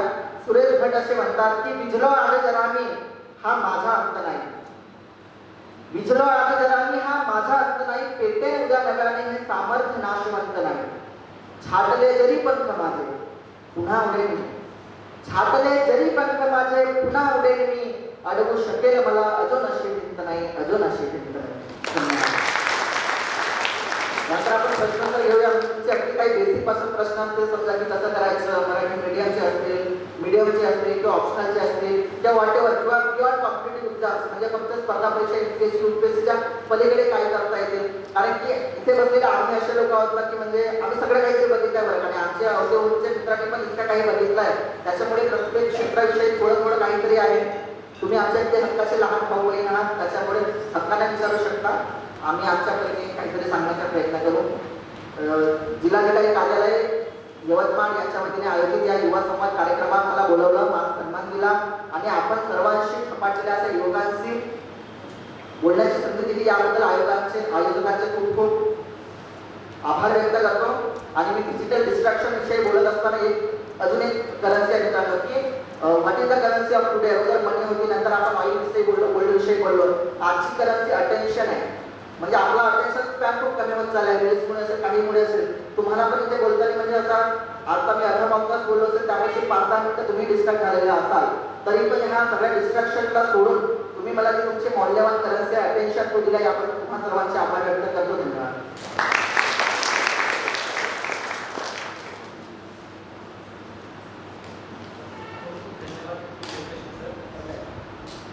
खूप खूप धन्यवाद. खरंच खूप जोरदार टाळ्या व्हायला पाहिजे. म्हणजे मला जी अपेक्षा होती ना तुमच्याशी वाद करण्यात तेच लेक्चर झालं. कारण की मी लय विचार करत होतो की कोणता लेक्चरला बोलवायचं म्हणून.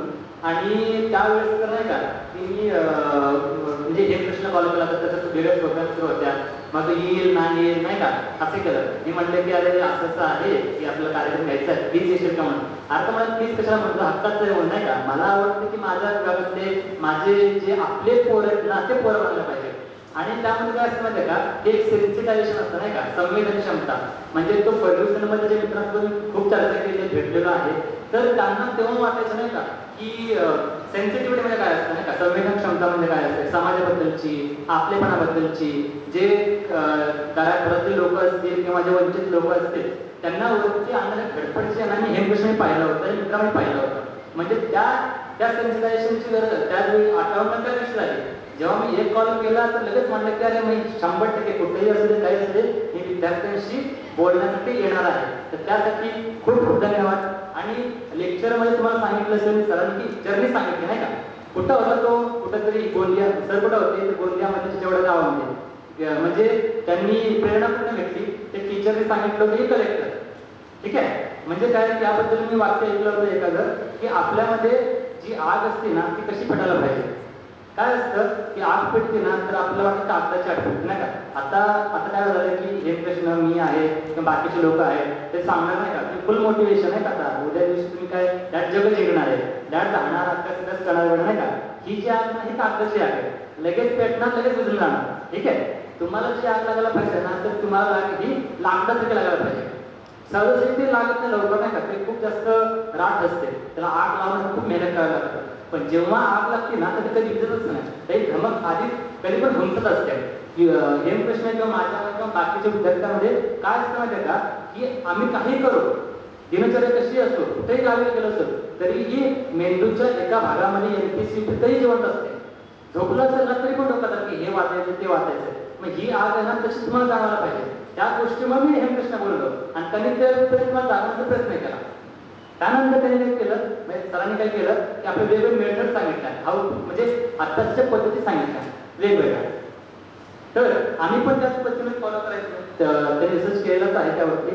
आम्ही पण त्याच पद्धतीने की रिव्हिजन असेल, ठीक आहे, मेमरायझेशनची मेथड असेल किंवा इक्वेलिटी क्वेश्चन पहिल्यांदा नंतर हे करून मग ते मेथड त्यांनी सांगितल्या. तर मला हे सांगायचं आहे की ही जी परीक्षा असतात ना हे खूप जास्त अवघड नसते. ठीक आहे, अवघड असते का तर ऍक्च्युली आहे अवघड, फक्त कॉम्पिटिशन जास्त आहे. ठीक आहे, कॉम्पिटिशन म्हणजे काय की समजा की यवतमाळमध्ये किती विद्यार्थी आहेत, भरपूर कॉलेजेस आहेत, भरपूर स्टुडंट्स आहेत, पण त्यामधले काही मोजके विद्यार्थी मी आलेले आहेत. ठीक आहे, बाकी कॉम्पिटिशन तुम्ही पुढे आहेत ना. तुम्हाला कोणाचं कॉम्पिटिशन माहिती आहे का की पुण्यामध्ये अभ्यास करणारे, सोलापूरमध्ये अभ्यास करणारे, मुंबईमधले त्या अभ्यास करणाऱ्या लोकांसोबत तुमचं कॉम्पिटिशन आहे. ठीक आहे, तुमचं कॉम्पिटिशनची जी लेवल कमी झाली, परत पुढे जाऊन तुमचे कॉम्पिटिशन कोणासोबत असणार आहे की जे सिरियसली अभ्यास करणार. ठीक आहे, एक आकडा मी वाचला होता की जे अभ्यास करताना 6 ते 7 लाख पोरं अभ्यास करतात त्यातले खरं अभ्यास 50,000 पोरं असतात. ठीक आहे, 50,000 पोरं पुस्तकं आणतात, नोट्स काढतात, हे करतात. त्यातले 10,000 किंवा त्यातले जवळजवळ 40,000 ते 25,000 लोकांना समजतं सिलेबस काय आहे बाबा, PYQ काय आहे, नाही का, त्यांना समजतं. त्यातले तेच पोरं एलिजिबल होतात आपल्या प्रिलियमला आणि तेच ऍक्च्युली कॉम्पिटिशन निर्माण करतात. त्यातले 10-15 जणी वाटतात, 25,000 ते 10-15 जणी वाटतात. मग तुम्हाला काय माहिती आहे की तिथपर्यंत पोहोचायचं आहे. तुम्ही आता 50,000मध्ये आहे. ठीक आहे, तुम्ही आता 5 लाखामध्ये पण 10 लाखामध्ये नाही आहे, ते 50,000मध्ये किंवा 15,000मध्ये यायचं. 15,000मध्ये आले तर नंतर तुमची प्री क्वालिफाय होणार, मेन्स क्वालिफाय होणार, नंतर तुम्ही त्या लिस्टमध्ये येणार. सो त्यासाठी हे अभ्यासाची मेथड आहे. तर नंतर हेमकृष्ण सरांनी सांगितलं आपल्याला की आपल्याला हे अडथळा नको कोणता, म्हणजे आपल्याला प्रॉब्लेम्स होतात, लँग्वेज प्रॉब्लेम आहे, आपल्या रिजनचा प्रॉब्लेम आहे की आपण पुण्या मुंबईमध्ये जाणार तर तिथं कसं होणार, काय होणार, नाही का. बाकीचे जे माझे विद्यार्थी आहेत, म्हणजे माझ्या संपर्कात विद्यार्थी आहेत, हेमकृष्ण योगायोगाला त्याच हॉस्टेलमध्ये होता, आदिवासी हॉस्टेलमध्ये. तिथे माझे बरेचसे मित्र इथं आहेत. तर ते काय की त्यांना काय न्यूनगंड असायचा, काय असायचा की अरे मी पुण्यात आलेलो आहे, तर मी ग्रामीण भागातला आहे, माझे आई वडील गरीब कुटुंबातले आहेत, मी कसं सर्वाईव्ह करू. ठीक आहे, तर सर्वाईव्ह करू असं त्यांचं पुण्यामध्ये येत असायचं. पण ते सर्वाईव्ह तर खूप मोठी गोष्ट असते, फक्त वाटते न्यूनगंड तसा असतो, नाही का, आपल्याला लाजरा स्वभाव आपला, पण अंडर कॉन्फिडेंट. पण जेव्हा आपण ते एक्सपोजर करतो ना, फक्त काय असतं की हा एक घटना आहे, हा एक पायरी आहे, ते पायरीचं पूर्ण सुखच सुख आहे. फक्त आपल्याला त्याच्या आधी वाटतं की लय मोठं काहीतरी आहे, मला खूप स्ट्रगल करावं लागेल बाहेर. जर ते एकदा मनातून काढून टाकलं ना तर काहीच अवघड नाही. ते हेमकृष्ण केलं, नंतर तो फर्ग्युसनमध्ये गेला, फर्ग्युसनमध्ये गेला तर त्यांनी म्हणजे जे काहीतरी अडचणी असतील, अडीअडचणी असतील त्याच्यावर संघर्ष केला, उपाययोजना केल्या आणि काम केलं. कोणताही आपल्याला अडचणी आली असेल ना तर अशी कोणती नसते की आता अडचण आहे, त्याचं सोल्युशन असं असतं. मी पण तुमच्या कुटुंबातला होतो, काहीतरी अभ्यास करताना वेळ खूप अडचणी आल्या, सोल्युशन काढलं. हेमकृष्ण माझ्यामध्ये बाकीच्या लोकांमध्ये एक काय असतं माहिती का, आम्ही कधीही अडचणीचा किंवा गरिबीचा हे करत नाही, काय म्हणतात प्रोपगेंडा करत नाही कधी की आम्ही गरीब गरिबी आहे, नाही का. आम्ही काय करतो की त्याच्यामध्ये सोल्युशन नसेल काम करतो. लायब्ररी नसेल तर सोल्युशन शोधा, ठीक आहे, पुस्तकं नसेल सोल्युशन शोधा, क्लासेस नसतील तर युट्यूब शोधा, ठीक आहे, किंवा कोणते आपल्याला दिल्ली जायचं नसेल तर इथून काय पॉसिबल आहे का, असे म्हणजे अडचणी बोलायच्या नाही, कधी त्याच्या सोल्युशनवर विचार करायचा. ठीक आहे, ह्या सर्व विषयावरती हेमकृष्णनी बोललेला आहे. सो आता आपण पुढच्या टप्प्यामध्ये जाऊया. काय असेल की आता तुम्ही खूप सिरियस झाले नाही का, आता खूप सिरियस झाले तर मग आपला काय टप्पा काय क्वेश्चन आन्सरचा, नाही का, ते तुमच्या मनामध्ये असते ना बेसिक पासून एकदम तुम्हाला की UPSC लांब जरी येत नसेल ना काय नाही का, काय होतं की मी काय करायचं, जेव्हा अभ्यास करायचो ना तर अभ्यास करण्याच्या आधी जेव्हा आपण पासून लेक्चरला मी मागं बसलो होतो, म्हणजे सांगायचं की UPSC नाही का अशी असते तशी असते ती असते. तरी म्हण की मी म्हणलं की UPSC जी एक्झाम असते तर UPSC ची एक्झाम असते तर लॉंग फॉर्म काय नाही का, सुरुवात इथून झाली होती. म्हणजे लॉंग फॉर्म माहिती नाही मला, किंवा त्याच्यामध्ये असतं की मग UPSC ची एक्झाम देतो आपण आणि तुम्ही म्हणताय की ती एक एक्झाम आहे संघटना आहे, UPSC एक्झाम संघटना अशी कशी असते नाही का. म्हणजे मग त्यानंतर मला समजलं की UPSC ही एक संस्था आहे, युनियन पब्लिक सर्व्हिस कमिशन आहे, त्याच्यानंतर वेगवेगळे एक्झाम कंडक्ट होतात, त्यातली एक असते सिव्हिल सर्व्हिस एक्झामिनेशन, त्यामधून IAS निवडतात. तसे MP साठी एक संस्था असते महाराष्ट्र पब्लिक सर्व्हिस कमिशन, ते वेगवेगळे एक्झाम देतात. म्हणजे राज्यसेवा वेगळी असते, कंबाईन वेगळी असते, म्हणजे इथपासून सुरुवात होते. ठीक आहे, मग तुम्ही काय करा माहिती का, त्या पद्धतीने जे कोणते बेसिक क्वेश्चन असतील ते सगळे क्वेश्चन विचारा. मी म्हणजे क्वेश्चन मध्ये जास्त विद्यार्थी शिकत असतो काय, आणि अजिबात निखंड वागायचं नाही का. मी पण यशदामध्ये पण होतो, आम्ही दोघं पण नाही का खूप मोठमोठे विद्यार्थी नाही का, IIT मध्ये होते, IIM मध्ये विद्यार्थी होते नाही का. खूप आम्हाला वाटायचं ना, त्याची भीती वाटायची, इंग्लिश मिडियमचे पोरं असतील, कॉलेजचे पोरं असतील. ठीक आहे, त्या पोरा सगळ्यामध्ये हे विषय एकच झालेलं आहे. ठीक आहे, झेडपी मधल्या विद्यार्थ्यांचा अवतार देतं. मग तुम्ही कुठं सेम येता, ते क्वेश्चन विचारा, जे काय समजतं ते करा, आपण सगळं चर्चा करूया. सो काहीच बाळगू नका, जे बेसिक सगळं विचारा, आपण त्या चांगल्यापणे मार्गदर्शन करूया. ठीक आहे, विचारा सगळे क्वेश्चन. येस और नो? आवाज तुम्ही काय घाबरले काय झालं, जेवण पण नाही केलं का? विचारायचं नाही क्वेश्चन, आवाज रे. आणि आवाज तर काय माहिती का, दुसरी गोष्ट आहे की आपण म्हणतो नाही का की आपला समाज पुरुष प्रधान आहे म्हणून, नाही का. आता इथं तसंच नाही काय, इथं जिथं सकाळी पण महिला आल्या जास्त टायमावरती आल्या होत्या. पुरुष आले पण त्यांची संख्या पण कमी आहे आणि त्यांचं इन्व्हॉल्वमेंट पण कमी दिसते मला. तर मला हेच म्हणायचं, पुरुषांनी पण विचारा, स्त्रियांनी पण विचारा. ठीक आहे, विचारा ना क्वेश्चन. अरे विचारा रे बाबा, विचारा, जे काय असतील ना ते विचारा, आपण सगळ्या त्याच्यावरती चर्चा करूया. ठीक आहे.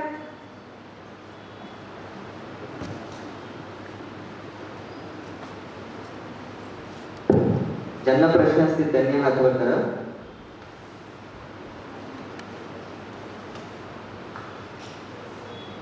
सर मला ना रिव्हिजनमध्ये प्रॉब्लेम. तुमचं नाव सांगा, तुम्ही म्हणजे सध्या काय करताय ते सांगा, म्हणजे आणि नंतर प्रश्नांचे. माझं नाव श्वेता ज्ञानेश्वर तायडे आहे आणि मी गव्हर्नमेंट इंजिनिअरिंग कॉलेज यवतमाळमध्ये सेकंड इयरला EMT. मला प्रॉब्लेम असा होतोय की रिव्हिजनमध्येच प्रॉब्लेम होतोय, कारण म्हणजे एक जर बुक घेतली आपण, लक्ष्मीकांत वाचायला घेतली तर त्यालाच 1 महिना लागून जाते, मग त्याच्यानंतर रिव्हिजन कधी करायची त्याची, असं होतं. अजून एक मेथड म्हणजे स्टडी मेथड तुम्हाला सांगत होतो नाही का, त्याच्यामध्ये अजून एक तुम्ही करू शकता बरं, म्हणजे सायंटिफिक मेथड आहे. तुम्ही मिक्स सब्जेक्ट वाचले पाहिजे. जर तुम्ही एकच सब्जेक्ट लगातार वाचत गेला नाही का, आपल्या डोक्याला ब्रेनला फटीग येतो. सारखं झाल्यानंतर ते नवीन इन्फॉर्मेशन रिकलेक्ट करून रिप्रोड्यूस करायला अडचण जाते. तर तुम्ही काय करू शकता की एखादा सब्जेक्ट त्याला अजून एक ॲडिशनल, जॉग्राफी असेल किंवा इकॉनॉमिक्स असेल ते करा. एक दुसरं रिव्हिजनसाठी ॲक्टिव्ह रिकॉल, जसं मी म्हटलं, तर तुम्ही काय करू शकता, जसं हायलाईट केला असेल किंवा बाजूला काहीतरी नोट्स काढला असेल, तर तुम्ही जे मल्टिपल टाइम्स रिव्हिजन केलं, रिव्हिजनची सायकल ठेवा की तुम्ही जे वाचलं नाही का, म्हणजे मागे पाठ पुढं सपाट जे असतं नाही का, म्हणजे मागे सपाट पुढं पाठ काय असते ते, म्हणजे मागे वाचलेला विसरायला नको, यासाठी रिव्हिजन सायकलिक करा. जसं मी म्हटलं की नेक्स्ट डे वाचला, पुढच्या वाचण्याच्या अगोदर मागचा कन्सोलिडेट झाला आहे की नाही ते एकदा तपासा. त्याच्यानंतर मग ते पुन्हा 7 दिवसाने तपासा, 15 दिवसाने तपासा, 21 दिवसाने तपासा.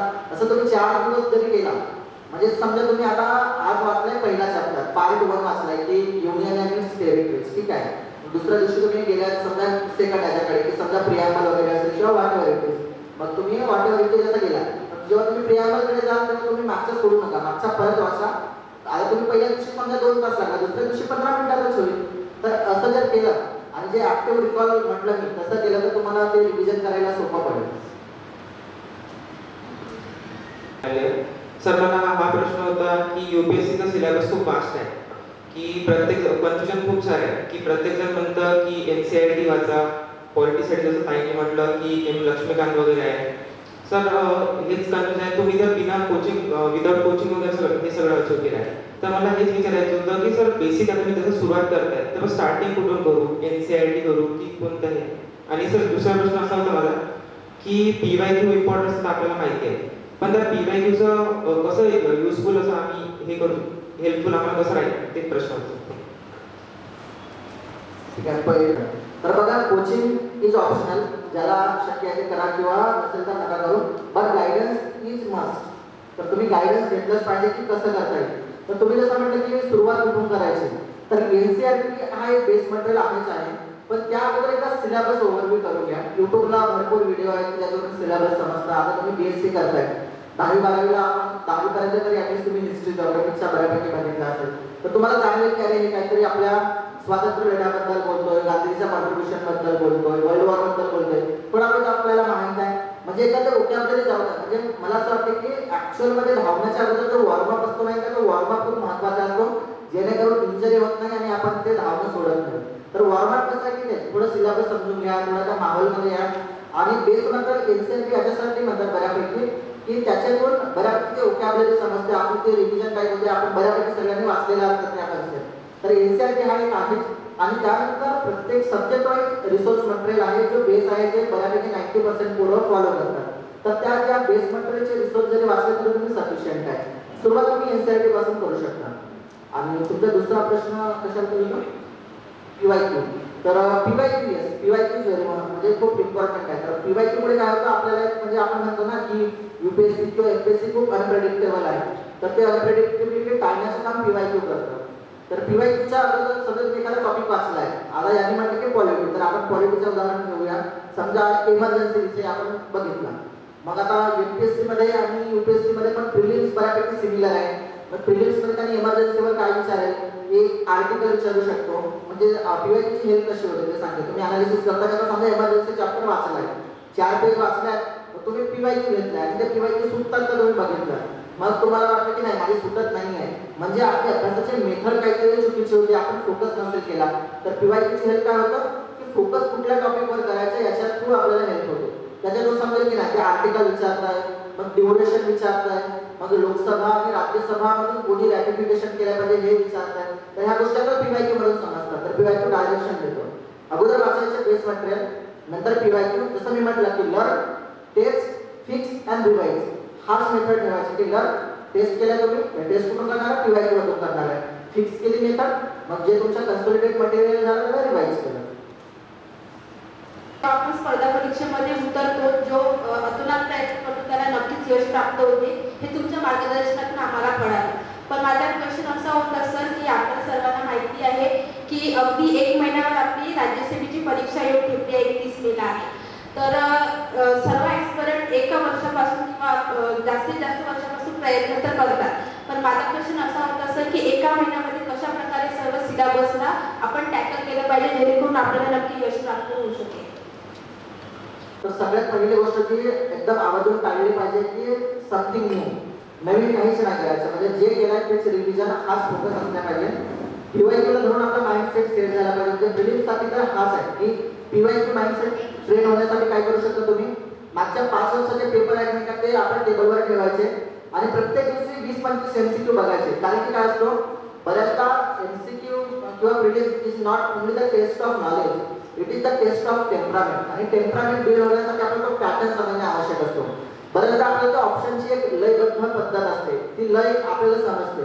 तर तो पहिले मेथड ते शेवटच्या महिन्यामध्ये नवीन मटेरियल नाही वापरायचा, पीवायक्यू माइंडसेट डेव्हलप करण्यासाठी आणि तो ऍक्च्युअल एक्झाम माइंडसेट डेव्हलप करण्यासाठी तेच करायचं. म्हणजे तेच ऍक्च्युअल आयोगाचे पेपर बघायचे, नवीन काही वाचायचे नाही.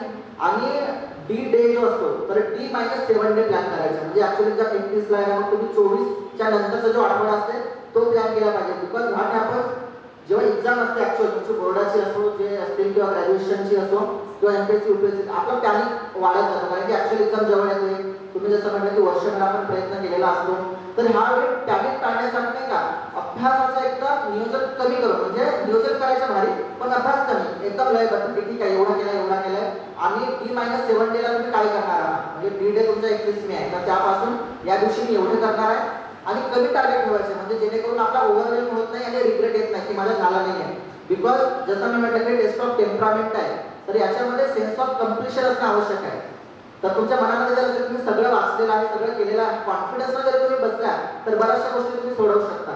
आणि अजून एक गोष्ट की D-1 म्हणजे 1 दिवसा अगोदर काय केलं पाहिजे तुम्ही, तुम्हाला रिव्हिजन होत असेल तर बेस्टच आहे. बाकी तुम्ही असे छोटे छोटे टॉपिकचे नावं जरी लिहून ठेवले आणि त्याला फक्त टिक मार्क करायचे, फंडामेंटल राईट वाचलेला आहे, मग इकडे स्पीकर वाचलेला आहे, इकॉनॉमिक्सचं बँकिंग वाचलेलं आहे, असं टिक मार्क करत गेला की ऑटोमॅटिकली आपल्याला ते न्यूरोलॉजिकल जे आहे आपली नेटवर्किंग होत जाते आणि कॉन्फिडन्स वाढत जातो.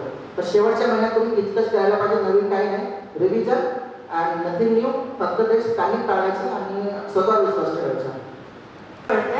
तर माझे 2 प्रश्न आहेत. पहिलं की आता कोणती गोष्टीसाठी आपण प्रिपरेशन करतो, एक्झाम, JEE, UPSC, MPSC कुठली पण, तर एक मोठा फॅक्टर आहे ते आहे प्रोक्रॅस्टिनेशन.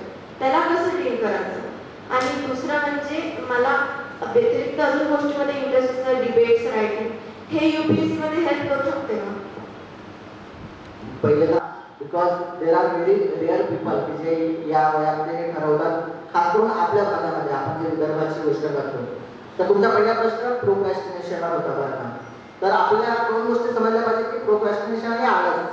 पहिले तर आपल्याला स्वतःला विचारायचं की आळस तर नाही आहे. त्या दोन गोष्टीमधला फरक काय? आळस म्हणजे मला करायचंच नाही आहे, आणि दुसरं जे म्हणलं प्रोक्रॅस्टिनेशन, तर मला करायचं आहे पण होत नाही आहे. मग हे काय नसेल होत, तर आपल्या मनामध्ये म्हणजे एक ते गोष्ट बोर वाटत असेल ऑब्विसली, म्हणजे बऱ्याच जणांना, कारण की आपल्याला आता डोपामाइन रश इतका झाला आहे रील्स बघू बघू की आपल्याला पुस्तकं ऑटोमॅटिकली बोर वाटतात. म्हणजे कोणी हो म्हणून नाही म्हणून प्रामाणिकपणे अभ्यास करायला आपल्याला बोर होतो ना, तर ते आपल्याला इंटरेस्टिंग कसं बनवतात त्याविषयी पण आपण बोलूया. तर प्रोक्रॅस्टिनेशन का बरं होतं? आपल्याला ते बोर वाटतं, आपल्याला वाटतं की इथून फेल्युअर मिळेल की नाही, आणि याचा जो रिवॉर्ड आहे तो डिलेड रिवॉर्ड आहे. आणि आपल्या डोक्याला सवय काय झाली आहे? इन्स्टंट ग्रॅटिफिकेशनची. की तुम्ही काहीतरी पोस्ट केलाय, लाईक आलाय, तुम्ही काहीतरी केलाय, समजा म्हणजे आता सट्ट लावण्यावाला एक इन्स्टंट ग्रॅटिफिकेशन मिळतो, लावलाय लगेच त्यांना मिळतोय, पैसा किंवा जातोय, तर ते लगेच रिझल्ट दिसतोय. आणि अभ्यासामध्ये कसं आहे, तुम्ही JEE करत असाल किंवा नीट करत असाल किंवा MPSC UPSC, तुमचे रिझल्ट डिलेड आहे. तर हे काय प्रोक्रॅस्टिनेशन टाळण्यासाठी मला असं वाटते तुम्ही मायक्रो प्लॅनिंग केली पाहिजे आणि छोटे छोटे टार्गेट ठेवले पाहिजे. आणि 2 मिनिट्स रूल ठेवलं पाहिजे. जसं डोक्यामध्ये आलं नाही का, तर मी 2 मिनिटांमध्ये तर सुरू करेल. जसं छोट्या छोट्या गोष्टी असतात पण आपण टाळत असतो. आणि success is all about that small things only. एका दिवशी म्हणतो ना की आपण ते एका दिवसात मिळत नाही पण एक दिवस मिळतो, तर तो एक दिवसासाठी आपल्याला अनेक दिवसाचा प्रयत्न करावा लागतो. तर जो मोठा टार्गेट आहे, समजा तुम्ही नीटचा टार्गेट ठेवला असेल किंवा JEE टार्गेट ठेवला असेल, तर त्याला छोट्या छोट्या भागात विभागल्या आणि डेली टार्गेट्स ठेवायचे आणि काहीतरी इंटरेस्टिंग त्याला ठेवायचे रिवॉर्ड वगैरे. जसं आता तुम्ही म्हटलं, तुम्ही समजा आठवड्याला टेस्ट ठेवली, तर ते ऑटोमॅटिक मोटिवेशन येते की मला टेस्ट आहे तर मी अभ्यास करेन. मग तुम्ही प्रोक्रॅस्टिनेशनला अवॉइड करण्यासाठी अजून त्याला इंटरेस्टिंग कसं बनवू शकता, की त्याच्यामध्ये मला काहीतरी ऍड करता येईल का, किंवा इंटरेस्टिंग गोष्टी बघता येतील का. व्हिडिओ जसं तुम्हाला आता समजा मोबाईल आहे, तर मोबाईलवरून काहीतरी त्याच्यातून मला म्हणजे प्रोक्रॅस्टिनेशन होणार नाही आणि इंटरेस्टिंग इन्फॉर्मेशन मिळेल. तर ह्या गोष्टी तुम्ही करू शकता. मग अजून ग्रुप डिस्कशन करू शकता, याच्यातून हेल्प होईल. एक पीअर कम्युनिटी बनवू शकता, त्याच्यातून तुम्हाला ते अवॉइड करता येईल. तर हे आहे. आणि एक गोष्ट लक्षात ठेवायची की हे होणार आहे, फक्त एक अवेअर राहायचं की मी प्रोक्रॅस्टिनेट करते आहे आणि आपल्या एम पासून लांब जाते. हे जर जाणीव असेल तर ऑटोमॅटिकली ते कमी होईल. आणि तुमचा दुसरा प्रश्न कशावर होता? Extra curricular activities. ओके, बघा याचा तर म्हणजे खूप फायदा होतो. म्हणजे आपण जेव्हा म्हणतो की एखादा अधिकारी बनायचा आहे, तर जे अधिकारी असतात they are jack of all and master of none. तर जॅक ऑफ ऑल वगैरे तर म्हणजे आपल्याला खूपच फायदा होतो. आता मी माझं उदाहरण सांगेल. मला लहानपणी नाटकामध्ये काम करायला आवडायचं बरं का. जे झाडीपट्टी नाटकं होतात नाही का, रात्रभर होतात, मी मगाशी बोलताना पण म्हटलं. तर याच्यावर मला म्हणजे भरपूर प्रश्न विचारले होते आणि यातून आपला व्यक्तिमत्व पण घडत जातो. आता मी जेव्हा सर्व्हिसचा कॉलेजला होतो तिथे फेस्ट व्हायचे, आपल्या इकडे गॅदरिंग वगैरे म्हणतात. तर तिथे वॉल स्ट्रीट व्हायचं, म्हणजे प्रत्येक डिपार्टमेंटचा एक फेस्ट व्हायचा. जसा एक क्वालिटी डिपार्टमेंट होता त्यांचा कोरम. कोरम माहिती सगळ्यांना कोरम काय असते? कोरम म्हणजे एक मिनिमम संख्या असते की जी संख्या संख्या नसेल तर ती सभा वगैरे पुढे जात नाही. समजा आता आपला कोरम तर आता आपण म्हणजे खूपच कमी असेल, एक जरी असता तरी आपण ठेवला असता. तसा म्हणजे लोकसभेच्या वगैरे समजा कुठल्या सभेसाठी 10चा कोरम असतो, तर त्यांच्या त्या स्पर्धेचा नाव कोरम होता. आमचा वॉल स्ट्रीट होता, इकॉनॉमिक्स डिपार्टमेंट होता. तर मला वॉल स्ट्रीटवर भरपूर प्रश्न विचारले होते बरं का इंटरव्ह्यूमध्ये वगैरे. पण मला इंटरव्ह्यूमध्ये आता एक किस्सा पण सांगतो, म्हणजे तुम्हाला इंटरेस्टिंग वाटेल. तर माझ्या गॅपमध्ये वॉल स्ट्रीट मेन्शन होता, म्हणजे wall street, what is wall street. तर सर मी म्हटलं की आमच्या फर्ग्युसन कॉलेजमध्ये एक फेस्ट होतो, त्याचं नाव वॉल स्ट्रीट होतं. अच्छा, सो यू हॅव. आता वॉल स्ट्रीट एका शेअर मार्केट वगैरेची संकल्पना निगडीत आहे. तर मी भरपूर वाचलं होतं बरं शेअर मार्केट बद्दल वगैरे. म्हटलं वॉल स्ट्रीट आहे ना, शेअर मार्केट वाचूया, भारताचं वाचूया, मग सोन्याचा दाम काय वाढला आहे, हे सगळ्या गोष्टी वाचून गेलेलो. आणि त्यांनी मला इंटरव्ह्यूमध्ये क्वेश्चन काय विचारला की म्हणजे अच्छा तुम्ही वॉल बद्दल लिहिलं आहे. त्यांनी वॉल फक्त पकडला. मग म्हणजे फेमस वॉल किती आहे ते सांगा बरं. अरे म्हटलं आता हा वॉल स्ट्रीटवरून वॉलवर कुठे गेले. मग मी म्हटलं की मला एक आठवडी चायना. म्हटलं sir the great wall of China. Okay, अजून. मग तर मला एकच आठवली. मग म्हटलं आता काय.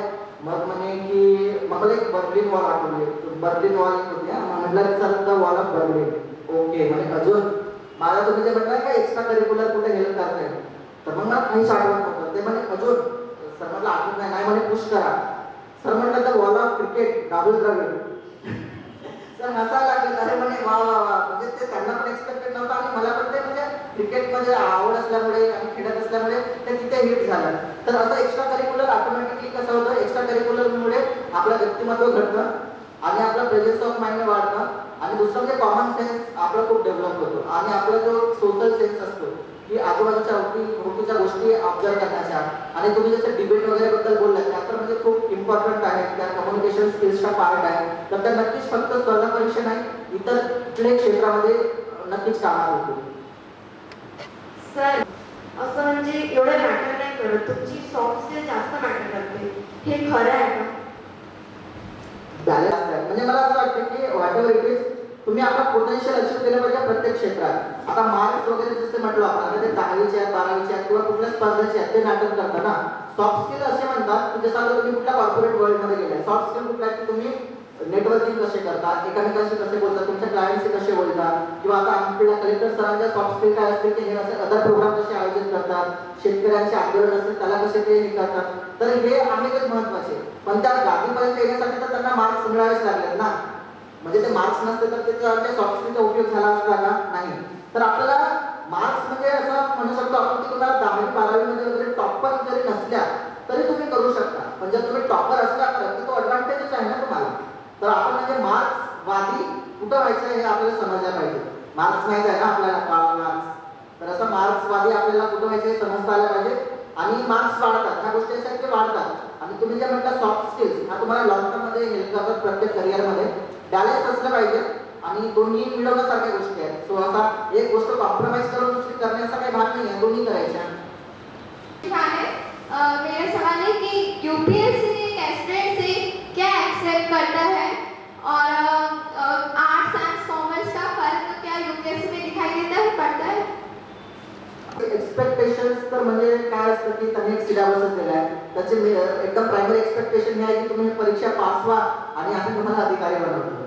पण ठीक आहे, आपण म्हणजे एकदम लार्जर पिक्चर मध्ये बघितला की त्यांना अधिकारी जर ते शोधत आहे, एक संघ आहे, जसं म्हणते की यूपीएससी एक संघ आहे. तर ते संस्था जेव्हा कलेक्टर सारखं मोठं पद देत आहे त्या परीक्षेतून, तर ते काहीतरी एक मोठं जबाबदारीच्या पद देत आहे. तर मग ते काहीतरी ट्रेड शोधत असेल की हा अधिकारी आपल्या या व्यवस्थेमध्ये काहीतरी भर घालू शकेल का. मग हे भर घालणारे ट्रेड्स कुठले आहेत, मग ते त्यांचं असेल डिटर्मिनेशन असेल, क्रिएटिव्हिटी असेल, ऑनेस्टी असेल, इंटेग्रिटी असेल. तर ह्या सगळ्या शोधतच असतात आणि त्याचंच एक माध्यम एक हार्डवर्किंग अधिकारी आहे का हा, तर ते तपासण्याची पण तो मार्ग काय की यूपीएससीची एक्झाम घेतात. तर हे जनरल ट्रेड्स आहेत जे यूपीएससी एक्सपेक्ट करतो की एखाद्या ॲस्पिरंटकडे असावं. आणि सगळ्यात महत्त्वाचं नाही का, जेव्हा तुम्ही अभ्यास कराल आणि अभ्यास करून प्रिलिम्स द्याल तर तुम्हाला एक जाणवेल की हे खूप एक्सपर्ट नाही शोधत आहे. जर एक्सपर्ट शोधायचे असतं तर त्यांनी म्हणजे IIT, एम्स असल्या कॉलेजमधून घेतले असते ना एकदम, किंवा कॉर्पोरेट वर्ल्डमधून त्यांनी अगोदर CEO वगैरे राहिले त्यांना घेतले असते.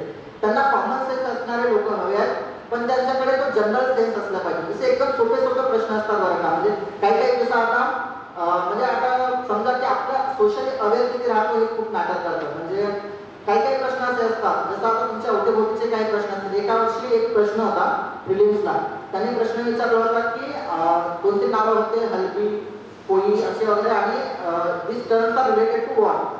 आता मग कसं आहे, तुम्ही सोशली किंवा अवेअर कसे राहतात ती एक जात होती आणि ते गोंदिया जिल्ह्यामध्ये खूप कॉमन जात आहे हल्बी. तर हे खूप माहीत होतं, म्हणजे आपण अवेअर किती आहोत आपल्या अवतीभोवतीच्या गोष्टी. इव्हन इंटरव्ह्यूमध्ये पण ते जनरल अवेअरनेसवर भर देतात.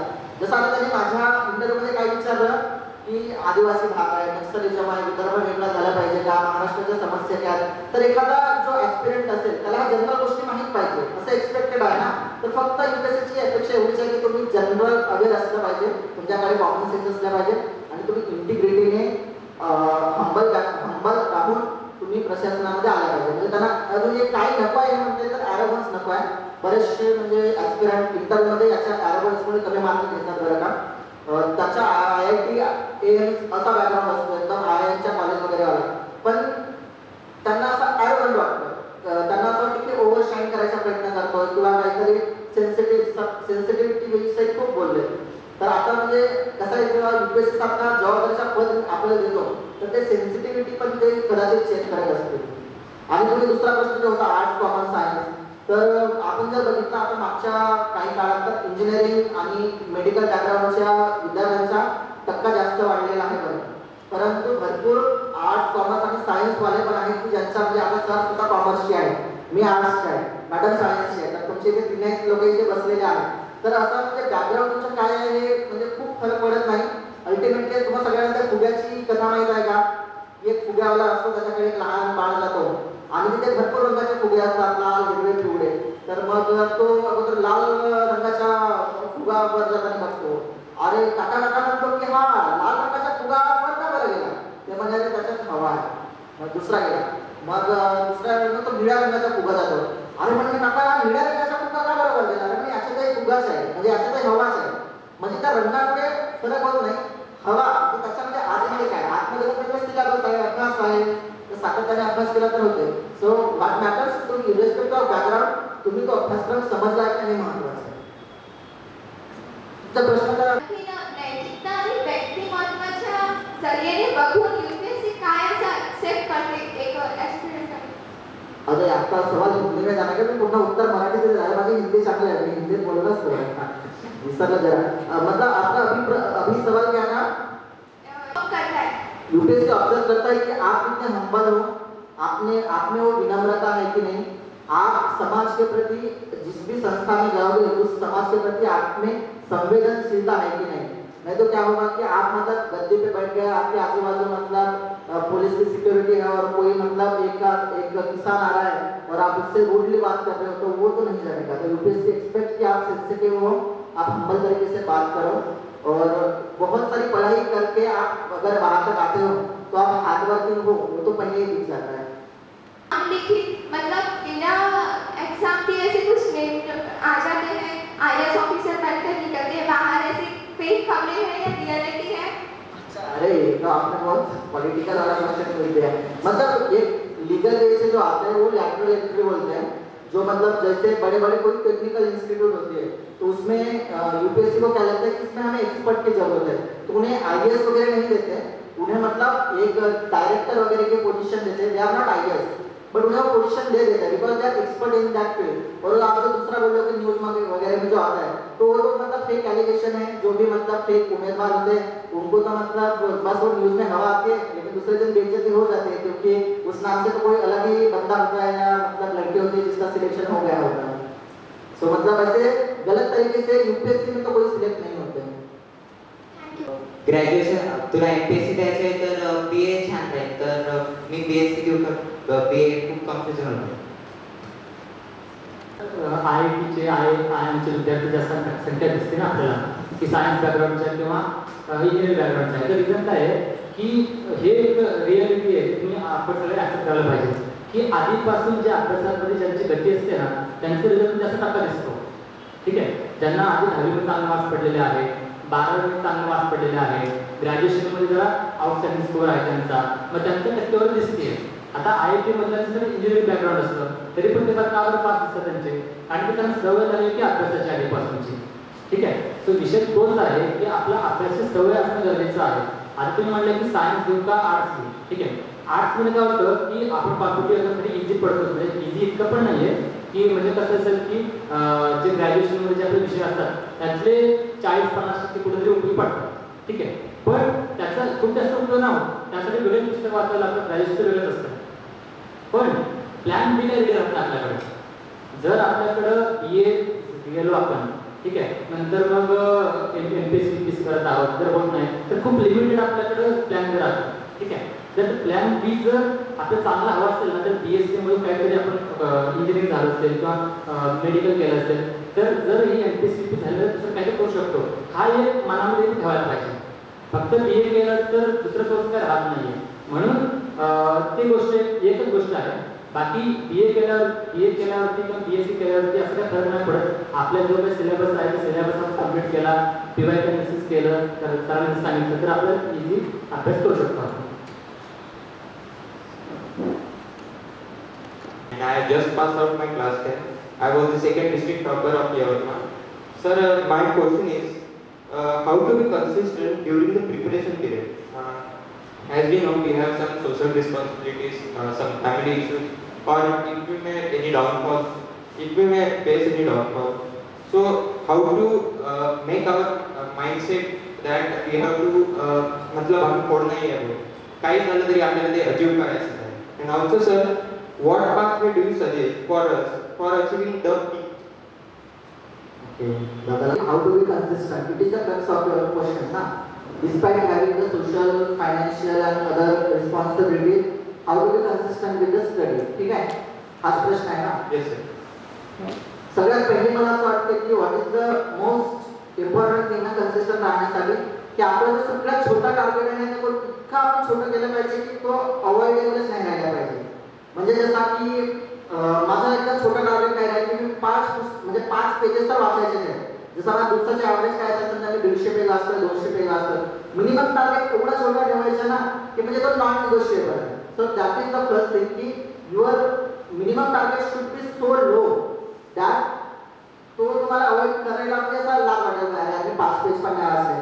म्हणजे तुम्ही ॲटॉमिक हॅबिट्स जर तुम्ही बुक वाचली असेल तर त्याच्यामध्ये कन्सिस्टन्सीचा हेच केलं आहे. म्हणजे आय विल सजेस्ट ज्यांनी वाचलं नसेल because you all are young people आणि तुम्ही अजून तुमचे मार्ग शोधत आहात, ग्रॅज्युएशन शोधत आहात, करिअर बघत आहात तर ॲटॉमिक हॅबिट्स एक बुक वाचण्यातून तुम्हाला हेल्प होईल. आणि मी जे सांगत होतो की तुम्ही टार्गेट एकदम छोटं ठेवा की जेणेकरून तुम्हाला ते नॉन निगोशिएबल राहील. आणि दुसरा कन्सिस्टंट राहण्यासाठी काय आहे की तुम्ही टार्गेट्स ठेवा. टार्गेट बेस्ड अप्रोच केले की ठीक आहे म्हणजे 3 दिवसावर टेस्ट आहे, 5 दिवसावर आहे आणि एक टार्गेट बेस्ड टेस्ट ठेवले, टार्गेट ठेवले. आणि दुसरा एक अकाउंटेबिलिटी पार्टनर. अकाउंटेबिलिटी पार्टनर कोण राहू शकतो? तुमचा मित्र राहू शकतो, मेंटर राहू शकतो, पॅरेंट्स राहू शकतात किंवा आता डिजिटल टूल्स आहेत ChatGPT असेल किंवा whatever other platforms you use तर तोही राहू शकतो. तर अकाउंटेबिलिटी जर तुम्ही ठेवली तर कन्सिस्टंट तुम्हाला राहता येईल. तर हे एक छोटे छोटे टार्गेट ठेवायचे आणि एक अकाउंटेबिलिटी ठेवायची. जर ते ठेवलं तर ते इंटरेस्टिंग पद्धतीने आपल्याला थोडं सातत्य टिकवता येऊ शकतं. Thank you sir. तुम्ही 2 वेळा UPSC मेन्स आणि इंटरव्ह्यू दिलेले आहेत तर तुमचं त्यात मीडियम कोणतं होतं? माझं मीडियम इंग्लिश होतं. दोन्ही एमपीएससीला तर मीडियमचा काही हे नव्हता. आमच्या वेळी म्हणजे बऱ्यापैकी ऑब्जेक्टिव्हचा मध्ये रिटर्नला आणि इंटरव्ह्यू दोन्हीकडे मला इंग्लिश मीडियम होता. आणि एमपीएससी मध्ये पण मग मी ते मराठी आणि इंग्लिश दोन्ही ऑप्शन पाहायचे तर पण मी इंग्लिशमधून वाचायचो. म्हणजे माझा ग्रॅज्युएशन मराठी मीडियममधून झालं आहे. मी BA जो केला मला मराठी माध्यमच होता. पण मी जसं म्हटलं की इंग्लिशमध्ये त्यावेळी काय होतं की रिसोर्सेस जास्त अवेलेबल होते बऱ्यापैकी कारण की UPSC डिस्क्रिप्टिव्ह होतं. त्याच्यामुळे मग मी म्हटलं की ठीक आहे आपली इंग्रजी बऱ्यापैकी आहे तर मग मी इंग्रजीमधून केलं. प्रश्नोत्तराकडे आपण पुन्हा वळू. 5 मिनिटानंतर किंवा एक हे नंतर तर आता मी स्पीकर म्हणून आशा करतोय की डॉक्टर अंशय पाटील मॅडम हे सध्या CDPO म्हणजे महिला वर्षापासून ते काम करत आहेत. तर त्यांना विनंती करतो की त्यांनी विद्यार्थ्यांशी संवाद साधावा.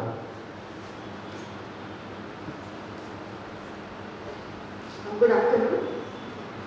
मंचावर उपस्थित मान्यवर माननीय हेमजोशी सर, उपजिल्हाधिकारी सर गंगाधर पोवाडे आणि माझे प्रिय युवा, आज आपण या कार्यक्रमासाठी जमलो आहे.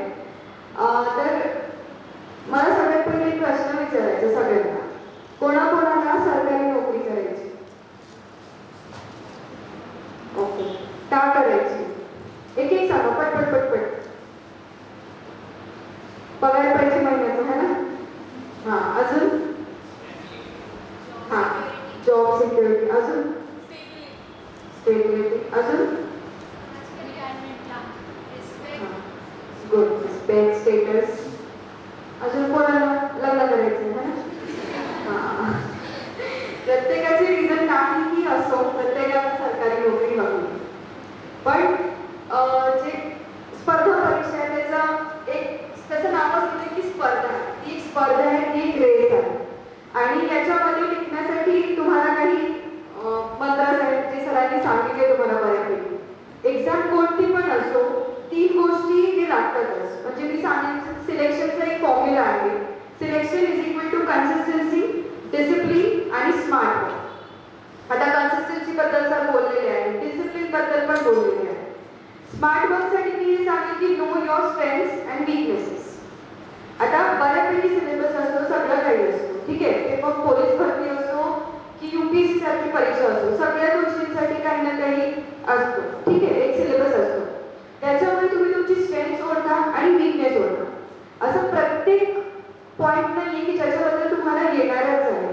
जसं फॉर एक्झाम्पल हिस्ट्री मला तर अजिबात नाही जमायचं, पण तरी त्याचे 15 क्वेश्चन्स यायचे हिस्ट्रीचे. त्याच्यापैकी मी ठरवलं होतं की 15 पैकी मला 15 नाही घ्यायचे. 12 टॉपिक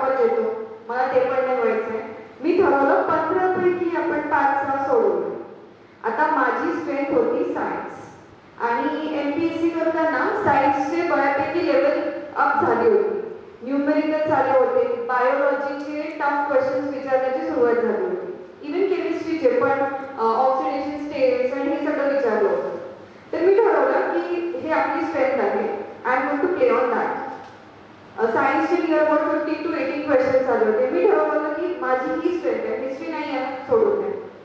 मी काय ठरवलं 15 पैकी मी 5-6 मार्क घेणार. पण इथे मी ते कव्हर केलं सायन्समध्ये, ते माझी स्ट्रेंथ होती. सायन्समध्ये 15 to 18 क्वेश्चन्स व्हायचे. मला माहिती होतं की माझी स्ट्रेंथ आहे, मी अजून त्याच्यावरती काम केलं आणि 15 ते 18 पैकी ठरवलं की 12 ते 15 तर घ्यायचेच आहे आपल्याला. तिथे मी खूप जास्त मेहनत केली की तिथे मी चुकवायचं.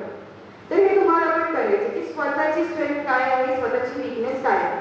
अजून एक एक्झाम्पल देईन की आमच्या इथे एक मराठी डिस्क्रिप्टिव्ह आणि इंग्लिश डिस्क्रिप्टिव्हचा पेपर असतो.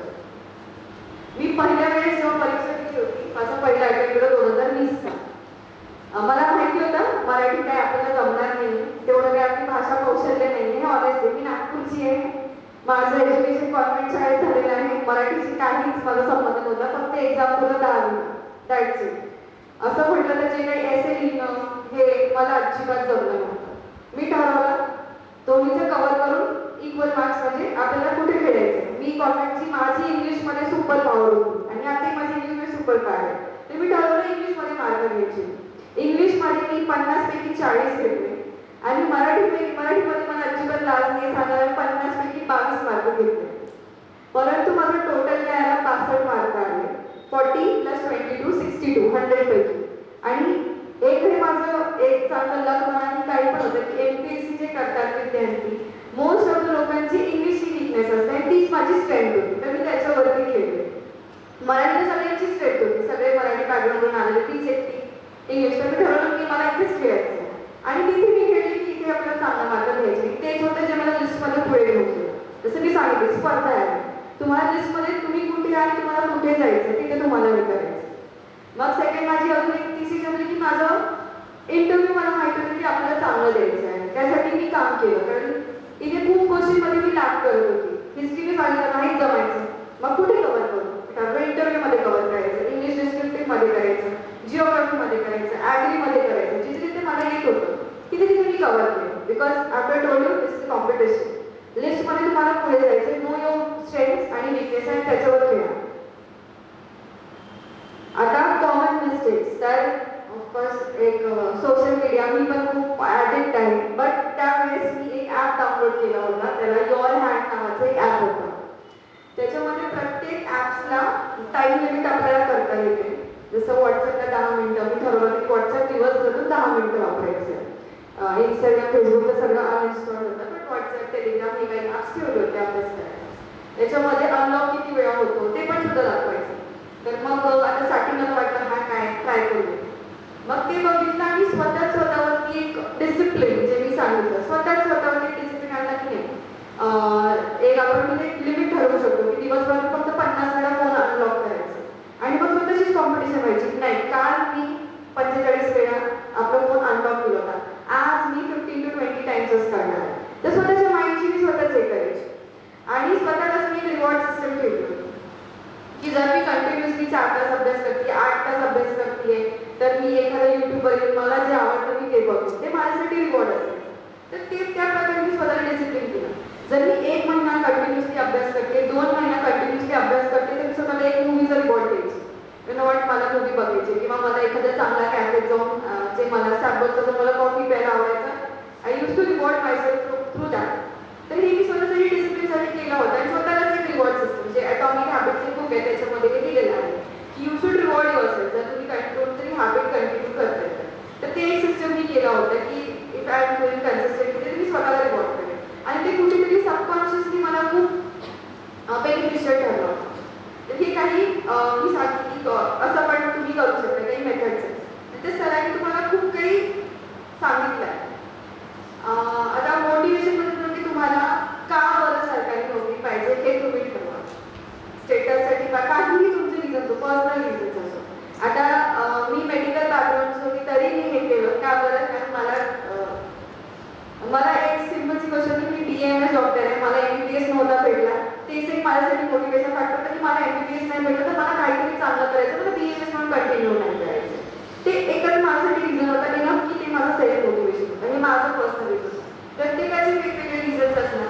तुम्ही स्वतःचं वाय स्ट्रॉंग ठेवा, तुम्हाला का करायचं, आईवडिलांसाठी करायचं आहे, स्वतःसाठी करायचं आहे, समाजात बदल घडवायचा आहे, किंवा तुम्ही स्वतःचं अस्तित्व घडवायचं आहे किंवा स्वतःचं अस्तित्व स्टॅब्लिश करायचं आहे. आणि आता तुम्ही लोकांना मी सांगेल की यार खूप म्हणजे अनऑफिशियली बोलते बट खूप काही चेंज होतं जेव्हा एक फीमेलला एक स्त्री म्हणून आपल्याला नोकरी लागते, जेव्हा आपण फिनान्शियली इंडिपेंडेंट होतो तर खूप काही चेंज होतं, खूप साऱ्या गोष्टी. तर हे तुमच्यासाठी वाय असू शकतं. शेवटी मला 5 मिनिटं सुटायचं होतं. शेवटी मी हेच म्हणेन की स्वप्न बघणं सोपं आहे, पण त्या स्वप्नासाठी रोज उठून मेहनत करणं हीच खरी जिद्द आहे. धन्यवाद. मला पहिलाच अटेम्प्ट होता आणि इंग्लिशमध्ये नाही का MPSC असतो ना, तर आम्हाला माहिती आहे, आम्हाला थोडं वाटायचं नाही का इंग्लिशमध्ये किती मार्क्स पडतात, मिनिमम मार्क्स तर पडत असं मला वाटायचं. तर त्या ॲडमध्ये मॅडमचं अख्ख्या महाराष्ट्रावर जास्त मार्क्स पडले होते. 50 पैकी 40 मार्क्स सर्वात हायस्ट मार्क्स त्यांना पडले होते. तर त्यांना माहिती होतं की हा स्ट्रेंथ आहे. तर तुमचं पुढे ते सांग. ॲक्च्युली मला प्रश्न विचारायचा आहे, म्हणजे माझं ॲक्च्युली बॅकग्राऊंड सांगितलं तर मला थोडं तुम्हाला समजायला प्रश्न थोडं इझी जाईल. माझं ग्रॅज्युएशन फर्ग्युसनमधून झालं पुणे. मी 2019 माझी एंट्री झाली. 2021ला माझं ग्रॅज्युएशन कम्प्लीट झालं. परत 2024पर्यंत मी MSc झुलॉजीमधून फर्ग्युसनमध्येच कम्प्लीट केलं. माझं 2025पर्यंत शिक्षण पूर्ण पुण्यालाच झालं आणि माझा प्रवास MPSCचा आणि UPSCचा 2024पासून सुरू झाला. म्हणजे एक म्हणजे आपण जे म्हणतो प्रॉपर स्टडी जे म्हणतो ती 2024पासून माझी सुरू झाली. पण मध्यंतरी आपण म्हणतो बऱ्याच डिस्ट्रॅक्शन्स येतात, अडचणी येतात. तसंच माझं पण एक थोडंसं झालेलं की 2025पर्यंत माझा अभ्यास छान चालू होता. माझा फर्स्ट अटेम्प्ट झाला. मी खूप सिरियसली दिलेला आहे. 100 अबव मला मार्क्स येतात, पण 110पर्यंत कट ऑफ लागला यावर्षी पेमेंटचा. त्यामुळे माझं 7 मार्कांनी माझं प्रिलिम निघत नाही MPSCचं. आणि लगेच आपलं नोव्हेंबरमध्ये एक्झाम झाली, जानेवारी फेब्रुवारीमध्ये माझे आजोबा गेले. सो मला परत गावी यावं लागलं आणि तेव्हापासून मी गावी आले. नंतर 1 महिना गेला, परत माझं लग्न झालं 31 मार्च. म्हणजे लग्न पर्सनल रिझनमुळे मला लवकर करावं लागलं. पण माझे हजबंड इथं डिस्ट्रिक्ट हेल्थ ऑफिसरमध्ये स्टॅटिस्टिकल ऑफिसरमधून आहे. तर मी परत येवत मांडणार म्हणजे मी प्रॉपर बुलढाण्याची, मलकापूर बुलढाण्याची. आणि आत्ता मला अभ्यास एवढा झालेला नाही आहे. माझ्या रिव्हिजन म्हणजे पूर्ण झालेलं आहे माझं. ॲक्च्युली करंट अफेअरचा विषय असा आहे की मला करंट अफेअर करायला पाहिजे थोडा वेळ मिळालेला आहे. आणि त्यामुळे मी डिमोटिवेट होत होते की माझा फर्स्ट अटेम्प्ट आणि याच्यामध्ये मला खूप चांगला वेळ मिळायला हवा होता आणि संधी होती माझ्याकडे परत सेकंडमध्ये. कारण माझा मेन्सचा अभ्यास बराच झाला, पण एवढ्या अडचणीने मला झालं होतं डिमोटिवेट. त्यामुळे माझे हजबंड म्हटले तू इथं जा आणि त्यांना काही तुझा जो प्रश्न आहे तो विचार. आणि मला फक्त एकच प्रश्न आहे माझा की 1 महिना राहिला आहे. आत्ता मी लग्न वगैरे होऊन 8-10 दिवस घरी राहून परत इथं आत्ता प्रॉपर अभ्यासाला परत लागली. 2-3 सब्जेक्ट कव्हर झाले. परत आत्ता 30 रिव्हिजन करायची आणि मला रिव्हिजनला फक्त 1 ते 2 रिव्हिजन होणार आहे माझ्या एक्झामपर्यंत. आणि करंट अफेअरला हात नाही लावला. तर ते कसं मी मॅनेज करूया. परत म्हणजे तुम्ही जसं म्हटलं की तुम्ही 100 क्रॉस केला होता, म्हणजे 100 पर्यंत गेला. सो ऑलरेडी अफेअर आले त्याच्यामुळे थोडं भीती जास्त झाली करंट अफेअरची असं. आणि मला असं एक हे होतं म्हणजे न्यूनगंड म्हणतो की जो 25 मार्क्स जे म्हणतो आपण कव्हर करायचे 2025 मध्ये पेपर आलेला त्याच्यामध्ये खूप बरेच PYQचे निगडीत प्रश्न खूप आलेले. म्हणजे आपण म्हणतो की तर ते सिली मिस्टेक्स तर नॉन निगोशिएबल आहेत बरं का. म्हणजे कंट्रोल कॉम्पिटिशनमध्ये तुम्ही सिली मिस्टेकच्या स्कोप यामुळे मला थोडं ॲड करायचं आहे. म्हणजे माझं एक्सपिरियन्स सांगायचं आहे की मी पण बसून माझं तर काय की मी पण प्रिलियम जेव्हा पहिले प्रिलियममध्ये मला 200 मार्कांना राहिलं होतं माझ्या. आणि दुसरं सर माझं नाव पल्लवी आहे. माझा प्रश्न तुम्हाला पण मॅमला पण आहे. जसं मॅमने आत्ताच सांगितलं त्यांची स्ट्रेंथ होती इंग्लिश. तर माझा प्रश्न याच्यासाठी आहे की आपली जी MPSCची मेन्सची परीक्षा असते त्याच्यात आपल्याला लँग्वेजचे 2ही ऑप्शन असतात, इंग्लिश आणि मराठी. तर आपण जे पण लँग्वेज स्ट्रेंथ आहे आपण चूज करतो त्याच्यामुळे काही इव्हॅल्युएशनमध्ये फरक पडतो का आणि स्कोरिंगमध्ये काही फरक पडतो? क्वेश्चन आहे ना तुमचा. तर बघा आता UPSCला तर आता म्हणजे जवळपास 10-15 वर्ष अगोदर डिस्क्रिप्टिव्ह होती, तर तेव्हा बऱ्यापैकी पुन्हा मराठीतूनच लिहायचे आणि मराठीतून करायचं. जर आपण आकडेवारी बघितली UPSCची तर त्याच्यामध्ये तुम्हाला एक ट्रेंड दिसतो बघा की म्हणजे इंग्लिश मिडियम सोडून जे वर्नाक्युलर मिडियम आहे, हिंदी असेल मराठी असेल, तर त्याचा सिलेक्शन रेट खूप कमी आहे. आपल्या मराठी मिडियमचा जर आपण विचार केला तर का म्हणजे याच्या कारण एक दुसरा पण राहू शकतो की त्यावेळेस रिसोर्सेस तर खूपच कमी होते. आता डिस्क्रिप्टिव्ह झाल्यापासून आता रिसोर्सेस वाढते, तर हा एक आहे. त्याच्यामुळे गायडन्स पण कमी होतात, तो एक फॅक्टर आहे. पण सिलेक्ट होणारी पण मुलं आहेत, तर इव्हॅल्युएशनमध्ये असा खास व्हेरिएशन नसेल, परंतु जो आपल्याला रिसोर्स मटेरियल मिळतो ज्याच्यामुळे आपण ते ॲक्च्युअल एक्झाममध्ये काय उतरवतो तर त्याच्यामध्ये फरक पडत असेल आणि त्याच्यामुळे कदाचित इव्हॅल्युएशनमध्ये फरक पडत असेल. माझा इंग्रजी मीडियम निवडण्याचं कारणही तेच होतं की मला वाटतं की आपल्याकडे मटेरियल खूप कमी आहे मराठी मीडियममध्ये आणि मी इंग्लिशमध्ये कम्फर्टेबल आणि म्हटलं की अजून थोडा एफर्ट टाकले तर आपण बऱ्यापैकी त्या लेवलला येऊ शकतो की जे UPSCची एक्सपेक्टेड आहे लँग्वेज की या लँग्वेजमध्ये तुम्ही लिहायला पाहिजे. तर विशेष फरक पडत नाही. व्हॉट मॅटर्स की तुम्ही एक्सप्रेस करता का व्यवस्थित, म्हणजे जे डिमांड आहे क्वेश्चनची ती ॲड्रेस करताय का, व्हॉट एव्हर द मीडियम ते तुम्ही करू शकता. आणि मला वाटते UPSCमध्ये तर बऱ्यापैकी मराठी मीडियममधून लिहिणारे मुलं जास्त राहतील यावर्षी.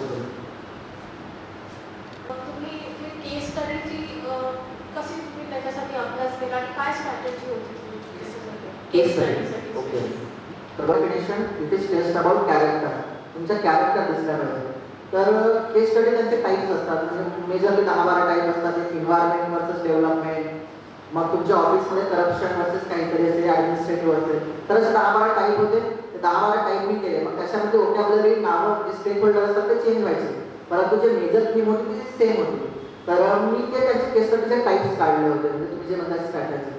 मग जसे तिथे समजा 6 केस स्टडी आहेत, मेजरली 6 असतात, तर मग 6 केस स्टडीमध्ये मी प्रत्येक केस स्टडीमध्ये काहीतरी इनोव्हेटिव्ह प्रेझेंटेशन बाबत काय करतोय, कारण की मोस्टली इथिकल लँग्वेज सेमच असेल. प्रत्येक वेळी तुम्ही तेच प्रिन्सिपल टाकणार आहे की integrity, probity, honesty, same principle असतील. तर पण मी काय करायचं की सुरुवात करताना समजा कुठं स्टेक होल्डर अप्रोचना केली आहे, मग कुठं डायरेक्ट थोडी समरी दिली आहे किंवा डायरेक्ट मग त्यांचे जे सब क्वेश्चन असतात ते सब क्वेश्चन ॲड्रेस केले आहे. तर मी ते व्हेरायटी ठेवायचं. पहिली स्ट्रॅटेजी की 10-12 टाईप मी वाचून घेतले होते, त्यांचे कीवर्ड डोक्यात ठेवले होता. कारण की समजा त्यांनी इन्व्हायरमेंट म्हटलंय, इन्व्हायरमेंट वर्सेस डेव्हलपमेंट, मग काही काही कीवर्ड आपल्या डोक्यात पाहिजे. ते स्टेवॉर्डशिप आहे, सस्टेनेबल डेव्हलपमेंट आहे. मग आपल्याकडे काही मॉडेल्स पाहिजे की जे डेव्हलपमेंटचे मॉडेल आहे. मग नॉर्डिक मॉडेल आहे का, किंवा मग आपण चायनाकडून काही शिकू शकतो का, जसं आता पोल्युशनचं चाललेलं दिल्ली पोल्युशन, मग चायनाने केस स्टडी टाकली आहे, मग ते तुम्हाला टाकता येईल का. तर केस स्टडीचं म्हणजे एकदम लो हँगिंग फ्रूट आहे बरं. एकदम 6 टाईप असतात, म्हणजे 12-15 टाईप. एक्झाम्स वगैरे राहतात, भरपूर अदर ॲक्टिव्हिटी राहतात. त्याचबरोबर जे कॉम्पिटेटिव्ह एक्झाम राहते त्याचं कसं प्रिपेअर करायचं, इन शॉर्ट टाईम मॅनेजमेंट कसं करायचं. आणि दुसरा प्रश्न असा की UPSC बरोबरच MPSC सुद्धा मला प्रिपरेशन करायची आहे, तर मी UPSCच्या सिलेबसवरच फोकस करू की MPSCसाठी पुन्हा काही वेगळं ट्राय करू. तुम्हाला वेगळं करायची काही गरज नाही आहे. आणि आता तुम्ही जेव्हा अटेम्प्ट द्याल 3 वर्षानंतर अटेम्प्ट द्याल, तर तोपर्यंत बऱ्यापैकी MPSCच्या आपल्याला बॅकग्राऊंड आलेला असेल, PYQ आलेले असेल, तर तेव्हा तुम्हाला ते सोपं पडेल. आता UPSCचा अभ्यास सुरू राहू द्या, त्याच्यावरून तुम्हाला UPSC माझ्या मताने तर कव्हर करता येईल. आणि पहिला प्रश्न तुमचा टाईम मॅनेजमेंट विषय, मला वाटतं तुम्ही आता सध्या कॉलेजवर फोकस करायला पाहिजे. आणि जेव्हा तुम्ही तुमच्या अटेम्प्ट -2 वर्षावर याल तेव्हा मग तुम्ही बेसिक सुरुवात करू शकता. आता तुम्ही कोण ओळख करता की व्हॉट इज पॅटर्न, तुमचं ऑप्शनल वगैरे ठरवता आलं तर बेस्टच आहे, कारण की तो सब्जेक्ट 500 मार्काला असतो. कारण की तुम्ही जर 4 वर्षांना अटेम्प्ट देणार आहात, UPSCमध्ये 10 शक्यता आहे की पॅटर्न चेंज होऊ शकतो, सिलेबस चेंज होऊ शकतो. चेंज म्हणजे ड्रास्टिक चेंज नाही होणार, काहीतरी होऊ शकतो, बिकॉज आता भरपूर दिवस झाले की चेंज नाही झालं. तर त्याच्यामुळे मी डिसाईड केलं की मला UPSC करायचे आहे. तर अकॉर्डिंग टू यू सर की मी प्रिपरेशन कशापासून स्टार्ट केली पाहिजे. Focus on your higher studies. म्हणजे 11-12ला तुम्ही काय घ्यायचं ठरवलं, सायन्स घ्यायचं ठरवलं का? सायन्स. ओके, मग सायन्स इटसेल्फ इज डिमांडिंग. तर तुम्ही तिथे अगोदर फोकस करा 12वीपर्यंत, मग तुमची अजून मॅच्युरिटी अजून अंडरस्टँडिंग वाढेल. आणि त्यानंतर मग तुम्ही पुढचा प्रवास, जसं आपण सगळं डिस्कस केलं की सिलेबस, पॅटर्न, ऑप्शनल, त्यानंतर इंटरव्ह्यू वगैरे सगळ्या गोष्टी त्या तुमच्या नंतर येतील. तर तुम्हाला मी आता सजेस्ट करेल की तुम्ही आपला फाउंडेशन स्ट्रॉंग करा. 10वीपर्यंत ज्या गोष्टी केल्या आहेत कदाचित तुम्ही या उन्हाळ्यामध्ये त्या कन्सोलिडेट करू शकता, जेणेकरून तुम्ही जेव्हा रिस्टार्ट कराल ॲक्च्युअल प्रिपरेशन तेव्हा तुम्हाला ते हेल्प होईल. सो या समाजात मला टास्क पण मिळाला कन्सॉलिडेटिव्हर ऑलरेडी तुम्ही जे केलं आहे ते, आणि 11th-12th खूप छान पद्धतीने करा जेणेकरून तुमच्या स्कोप पण वाईडर राहील, ऑपॉर्च्युनिटी तुम्हाला ओपन राहतील आणि जेव्हा तुम्ही UPSC करायचं ॲक्च्युअलमध्ये ठरवाल ते पण मग तुम्हाला एका स्ट्रॉंग फाउंडेशननं सुरुवात करता येईल. म्हणजे माझ्या डोक्यात आला होता, म्हटलं हा AR काय असतो, ऑल इंडिया रँक असते ती. थँक्यू. तो बुक्स वगैरे वाचतो NCERTचे, पण जसं आता नवोदयाचे प्रिपरेशन त्याचं चालू झालेलं आहे सर. तर जसं आता जे आपले स्टुडंट आहे तर ते कसं फाउंडेशन कोर्स लावतात, त्याला फक्त 2 महिन्याच्या सुट्ट्या असतात सर. तर या 2 महिन्यामध्ये त्याला फाउंडेशन कोर्स कसा म्हणजे लावता येईल मला, आणि त्याला कसं मला प्रिपरेशन करता येईल तुमच्या जर्नीसाठी. आता नगर त्यावर व्यवस्थित फोकस कर आणि पोस्ट फाउंडेशन स्ट्रॉंग कर. आणि ह्या फाउंडेशन कसं आहे, 12वीपर्यंत जर आपला फाउंडेशन स्ट्रॉंग असेल ना तो ऑलरेडी मग तो कॉम्पिटेटिव्ह एक्झाममध्ये जेव्हा ते येतात ते रिफ्लेक्ट होतं बरोबर. सो मला वाटतं त्याला तिथेच फोकस करायला सांगा. आणि उन्हाळ्यामध्ये आल्यानंतर चांगले अधिकारी वगैरे असतील त्यांच्याशी भेटला जाईल, त्या भेटीतून काय होतं की इन्स्पिरेशन मिळेल. That is more than sufficient मला वाटतं. Sir, I am preparing for client examination after 7 months. It is on 6 December. Sir, my general doubt is that in that English subject is there, current affair is there, quantitative technique is there, and logical reasoning and analytical reasoning is there. The sir syllabus is fully unpredictable. For example, for English there can be any type of passage can be come from psychology, philosophy. So how to study? If I focus on English, then I will like focus on current affairs, and current affairs will come till 6 November. At the end of the 1 month exam, the syllabus will be there. Or in current affairs, there is a general doubt now the Israel and Iran war happened. So sometimes they ask about economics current affairs. And for if I am reading current affairs, I prefer Indian Express or the Hindu. So that there is doubt. We rely on any one source, everyone says. But we know that that source also lacks something. Every source has lacks something because they also prefer their general public. They are not preferring us only. So sir, if I know that there is an economic doubt that Iran-Israel war, so I should prefer the economic times. But if I will prefer the economic times, they have very vast knowledge and that is not value added to me or my examination. So how to rely on any one source? And sir, I want to give one suggestion all about social distraction, if you permit me, sir. That if you have social distraction, there is best technique. Use laptop if you have. Switch off your phone. First off, if you're my grandmother, I say that दादी मेरे को 5 बजे या 6 बजे उठा देना. So she woke up at 5 AM. So she used to woke up me, and then I give my phone, I switch off my phone and give to her. And then I will complete my 5 targets daily. And then I will go to my Dadi and say, अब दे दो phone. और I will say, देखो अभी 2:15 बजे, 2:30 बजे तक आप मेरे को याद दिला देना. So she will come and snatch my phone. So I use this technique. Okay. पहिला प्रश्न होता टाइम मॅनेजमेंट आणि अनप्रेडिक्टेबिलिटी कशी टॅकल करायची ना. तर मला असं वाटतं की every exam although we think is unpredictable, there are patterns आणि ते पॅटर्न्स आपल्याला शोधता आल्या पाहिजे की. आणि पॅटर्न्स शोधण्यासाठी PYQ is a source material. PYQ व्यवस्थित अनालिसिस केलं तरी अनप्रेडिक्टेबल असल्या काही गोष्टी तरी आपल्याला एक पॅटर्न दिसतो की हा कुठपर्यंत अनप्रेडिक्टेबल जाऊ शकतो. सो मला वाटतं की we should be able to trace those patterns.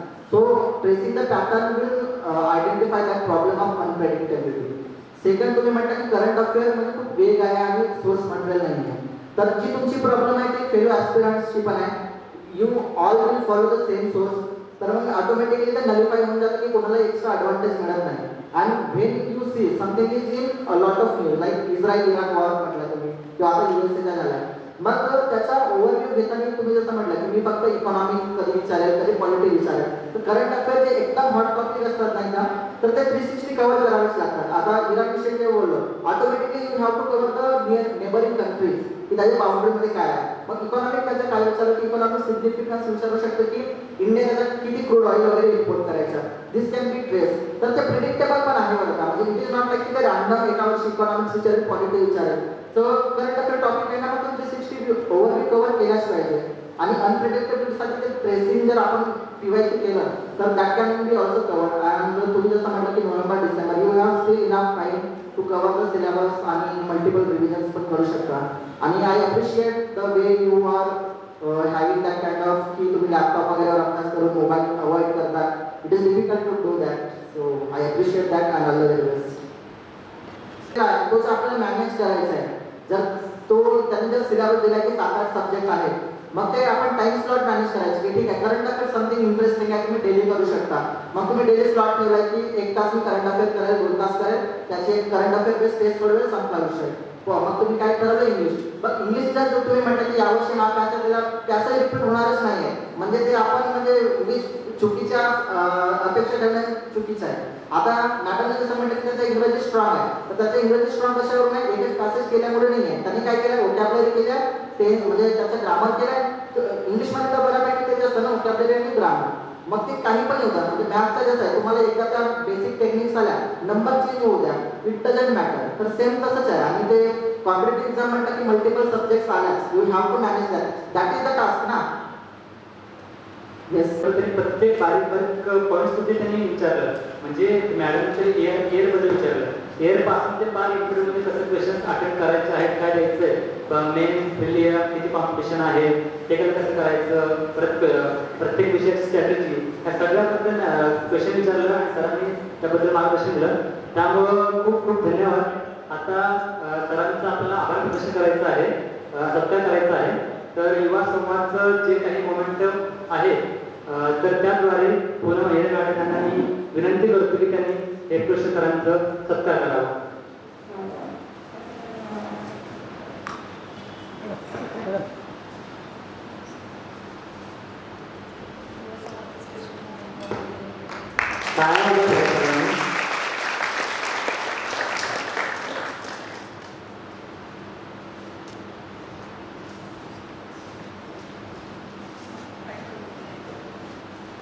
आता आपण कार्यक्रमाच्या सांगताकडे येऊया.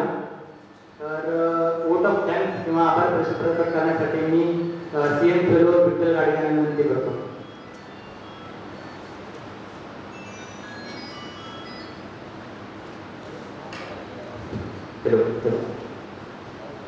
हां, तर मी विदर्भातला माणूस नव्हे, मी आलो पश्चिम महाराष्ट्रातून. आणि येताना पहिली गोष्ट मी ऐकलेली यवतमाळबद्दल की उन्हाळ्यात तिथे पाणी टंचाई होते, पण इथं आल्यावर कळतंय की तुमच्या टाळ्यात वाजत नाहीये. हा, तर एका टाळ्यांच्या घरात कडकड्यात एकदम जोरात वाजल्याच्या 1 2 3 आहे जागरूक आहे त्यांना. तर आजच्या युवा संवादामध्ये हेमकृष्ण शिंदे सरांनी आपल्याला UPSC मध्ये ज्या काही अडचणी येतात, ठीक आहे, मग त्या फर्ग्युसन कॉलेजमधून त्यांचा प्रवास असू द्या किंवा UPSC परीक्षा म्हणजे मला वाटतं की हिमालय सर करण्यासारखं आहे. इतकं अवघड ना की प्रत्येक टप्प्यामध्ये तुम्हाला खूप बरी अडचणी येतात. मग त्या प्रिलिम्समध्ये सरांनी 25 मार्काने त्यांचा पहिल्यांदा प्रिलिम्समध्ये नंबर उठलेला असो, मेन्स रायटिंग असो, इंटरव्ह्यू, यामध्ये त्यांनी एकदम बारकाईने तुम्हाला एकदम डिटेलमध्ये गोष्ट सांगितली. आता आजच्या सत्राची सुरुवात ही आपल्या सरांनी केली, गंगाधर सरांनी. तर तुम्ही ते एकदम उत्साही, सर एकदम उत्साही असतात. जेव्हा पण विद्यार्थ्यांसोबत बोलण्याची वेळ येते ना, सरांचा उत्साह. सर पुण्यावरून सकाळी सकाळी आले आणि म्हणले विठ्ठल आज मला सूत्रसंचालन करायचंय, विद्यार्थ्यांना भेटायचंय. तर सर नेहमी उत्साही असतात. त्याचप्रकारे अंशया मॅडम, त्यांनी सत्राच्या पूर्वी तुम्हाला अगदी 5 मिनिटात स्मार्ट स्टडी कसा करायचा याबद्दल तुम्हाला मार्गदर्शन केलं. आणि या दरम्यान शिंदे सरांनी जे आपले क्वेश्चन आन्सर घेतले, मला क्वेश्चन आन्सरवरती फार हे वाटलं की टाळ्या नाही वाजल्या, पण उत्साह मात्र क्वेश्चन आन्सरमध्ये दिसला. की काही विद्यार्थी होते 3-3, 4-4 वेळा की माझा नंबर आला पाहिजे. तर याच्यासाठी तुमचं पुन्हा अभिनंदन आणि तुमचा उत्साह असाच जागृत ठेवा. आता आजच्या कार्यक्रमातले मी काही टेकअवेज सांगतो जे की तुम्हाला ते डोक्यात फिक्स करायचे बरं का. जर तुम्हाला प्रिपरेशन करायचे तर आजचे टेकअवेज काय असले पाहिजे. सरांनी एक गोष्ट सांगितली सायंटिफिक अप्रोचबद्दल, ठीक आहे. पहिले तुमचा अप्रोच जो असला पाहिजे UPSC MPSC बद्दल सायंटिफिक, त्याच्यामध्ये स्टडी कसा मिक्स टाईप ऑफ स्टडी केला पाहिजे. कोणाचा प्रश्न होता की लक्ष्मीकांत वाचायला घेतला 1 महिना गेला, तर त्या दरम्यान एकच पुस्तक वाचलं असं न करता आपल्याला सब्जेक्ट चेंज करायचे, त्यामुळे तुमचा फटीग कमी होईल. दुसरी गोष्ट की guidance is must. Guidance is but classes are optional, की क्लासेस तुम्ही करा अथवा नका करू, पण या मान्यवरांचा गायडन्स लाभावा आपल्याला, याच्यासाठी आपण हा युवा संवाद कार्यक्रम घेतोय.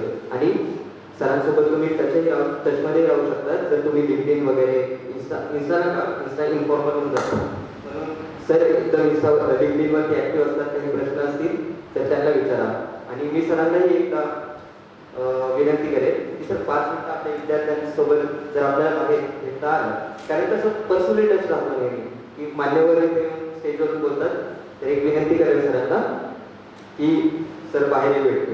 दुसरं एक वॉर्मअप स्ट्रॅटेजी. आता तुम्ही ग्रॅज्युएशन आणि काही ग्रॅज्युएशन झालेले विद्यार्थी आहात, 10वी-12वीचे विद्यार्थी आहात, तर यांनी एक सुरुवातीला, ठीक आहे, आपल्याला UPSCचा प्रवास सुरुवात करायचा आहे, MPSCचा करायचा आहे, तर सुरुवातीला वॉर्मअप म्हणून काय केलं पाहिजे, NCERT पासून सुरुवात केली पाहिजे. आणि सर आपण 6वीचे NCERT पासून सुरुवात केली पाहिजे, बरोबर? हो. तर आपले जे 6वीचे NCERT असतील तर काय करा, हिस्ट्री, जॉग्राफी जे काही बुक्स असतील ना, तर 6वी पासून अगदी आता तुम्ही 10वी-12वीचे तुम्ही म्हणशाल एवढा मार्ग कशाला, नाही, बेस पक्का झाला पाहिजे, म्हणून वॉर्मअप म्हणून NCERT वाचायला सुरुवात करा. तर हे काही आपले टेकअवेज होते. आणि आजचा हा कार्यक्रम छान प्रकारे पार पडला आणि सरांचंही फार कौतुकास्पद मार्गदर्शन केलं, याच्यासाठी मी सगळ्यांचे आभार मानतो आणि हा कार्यक्रम संपन्न झाले जाहीर करतो. आता काय करूया, सगळे आपापल्या जागी उभे राहिले. तर मी तुम्हाला विनंती करतो की आपण एक ग्रुप फोटो घेऊया. आपण पुढे या.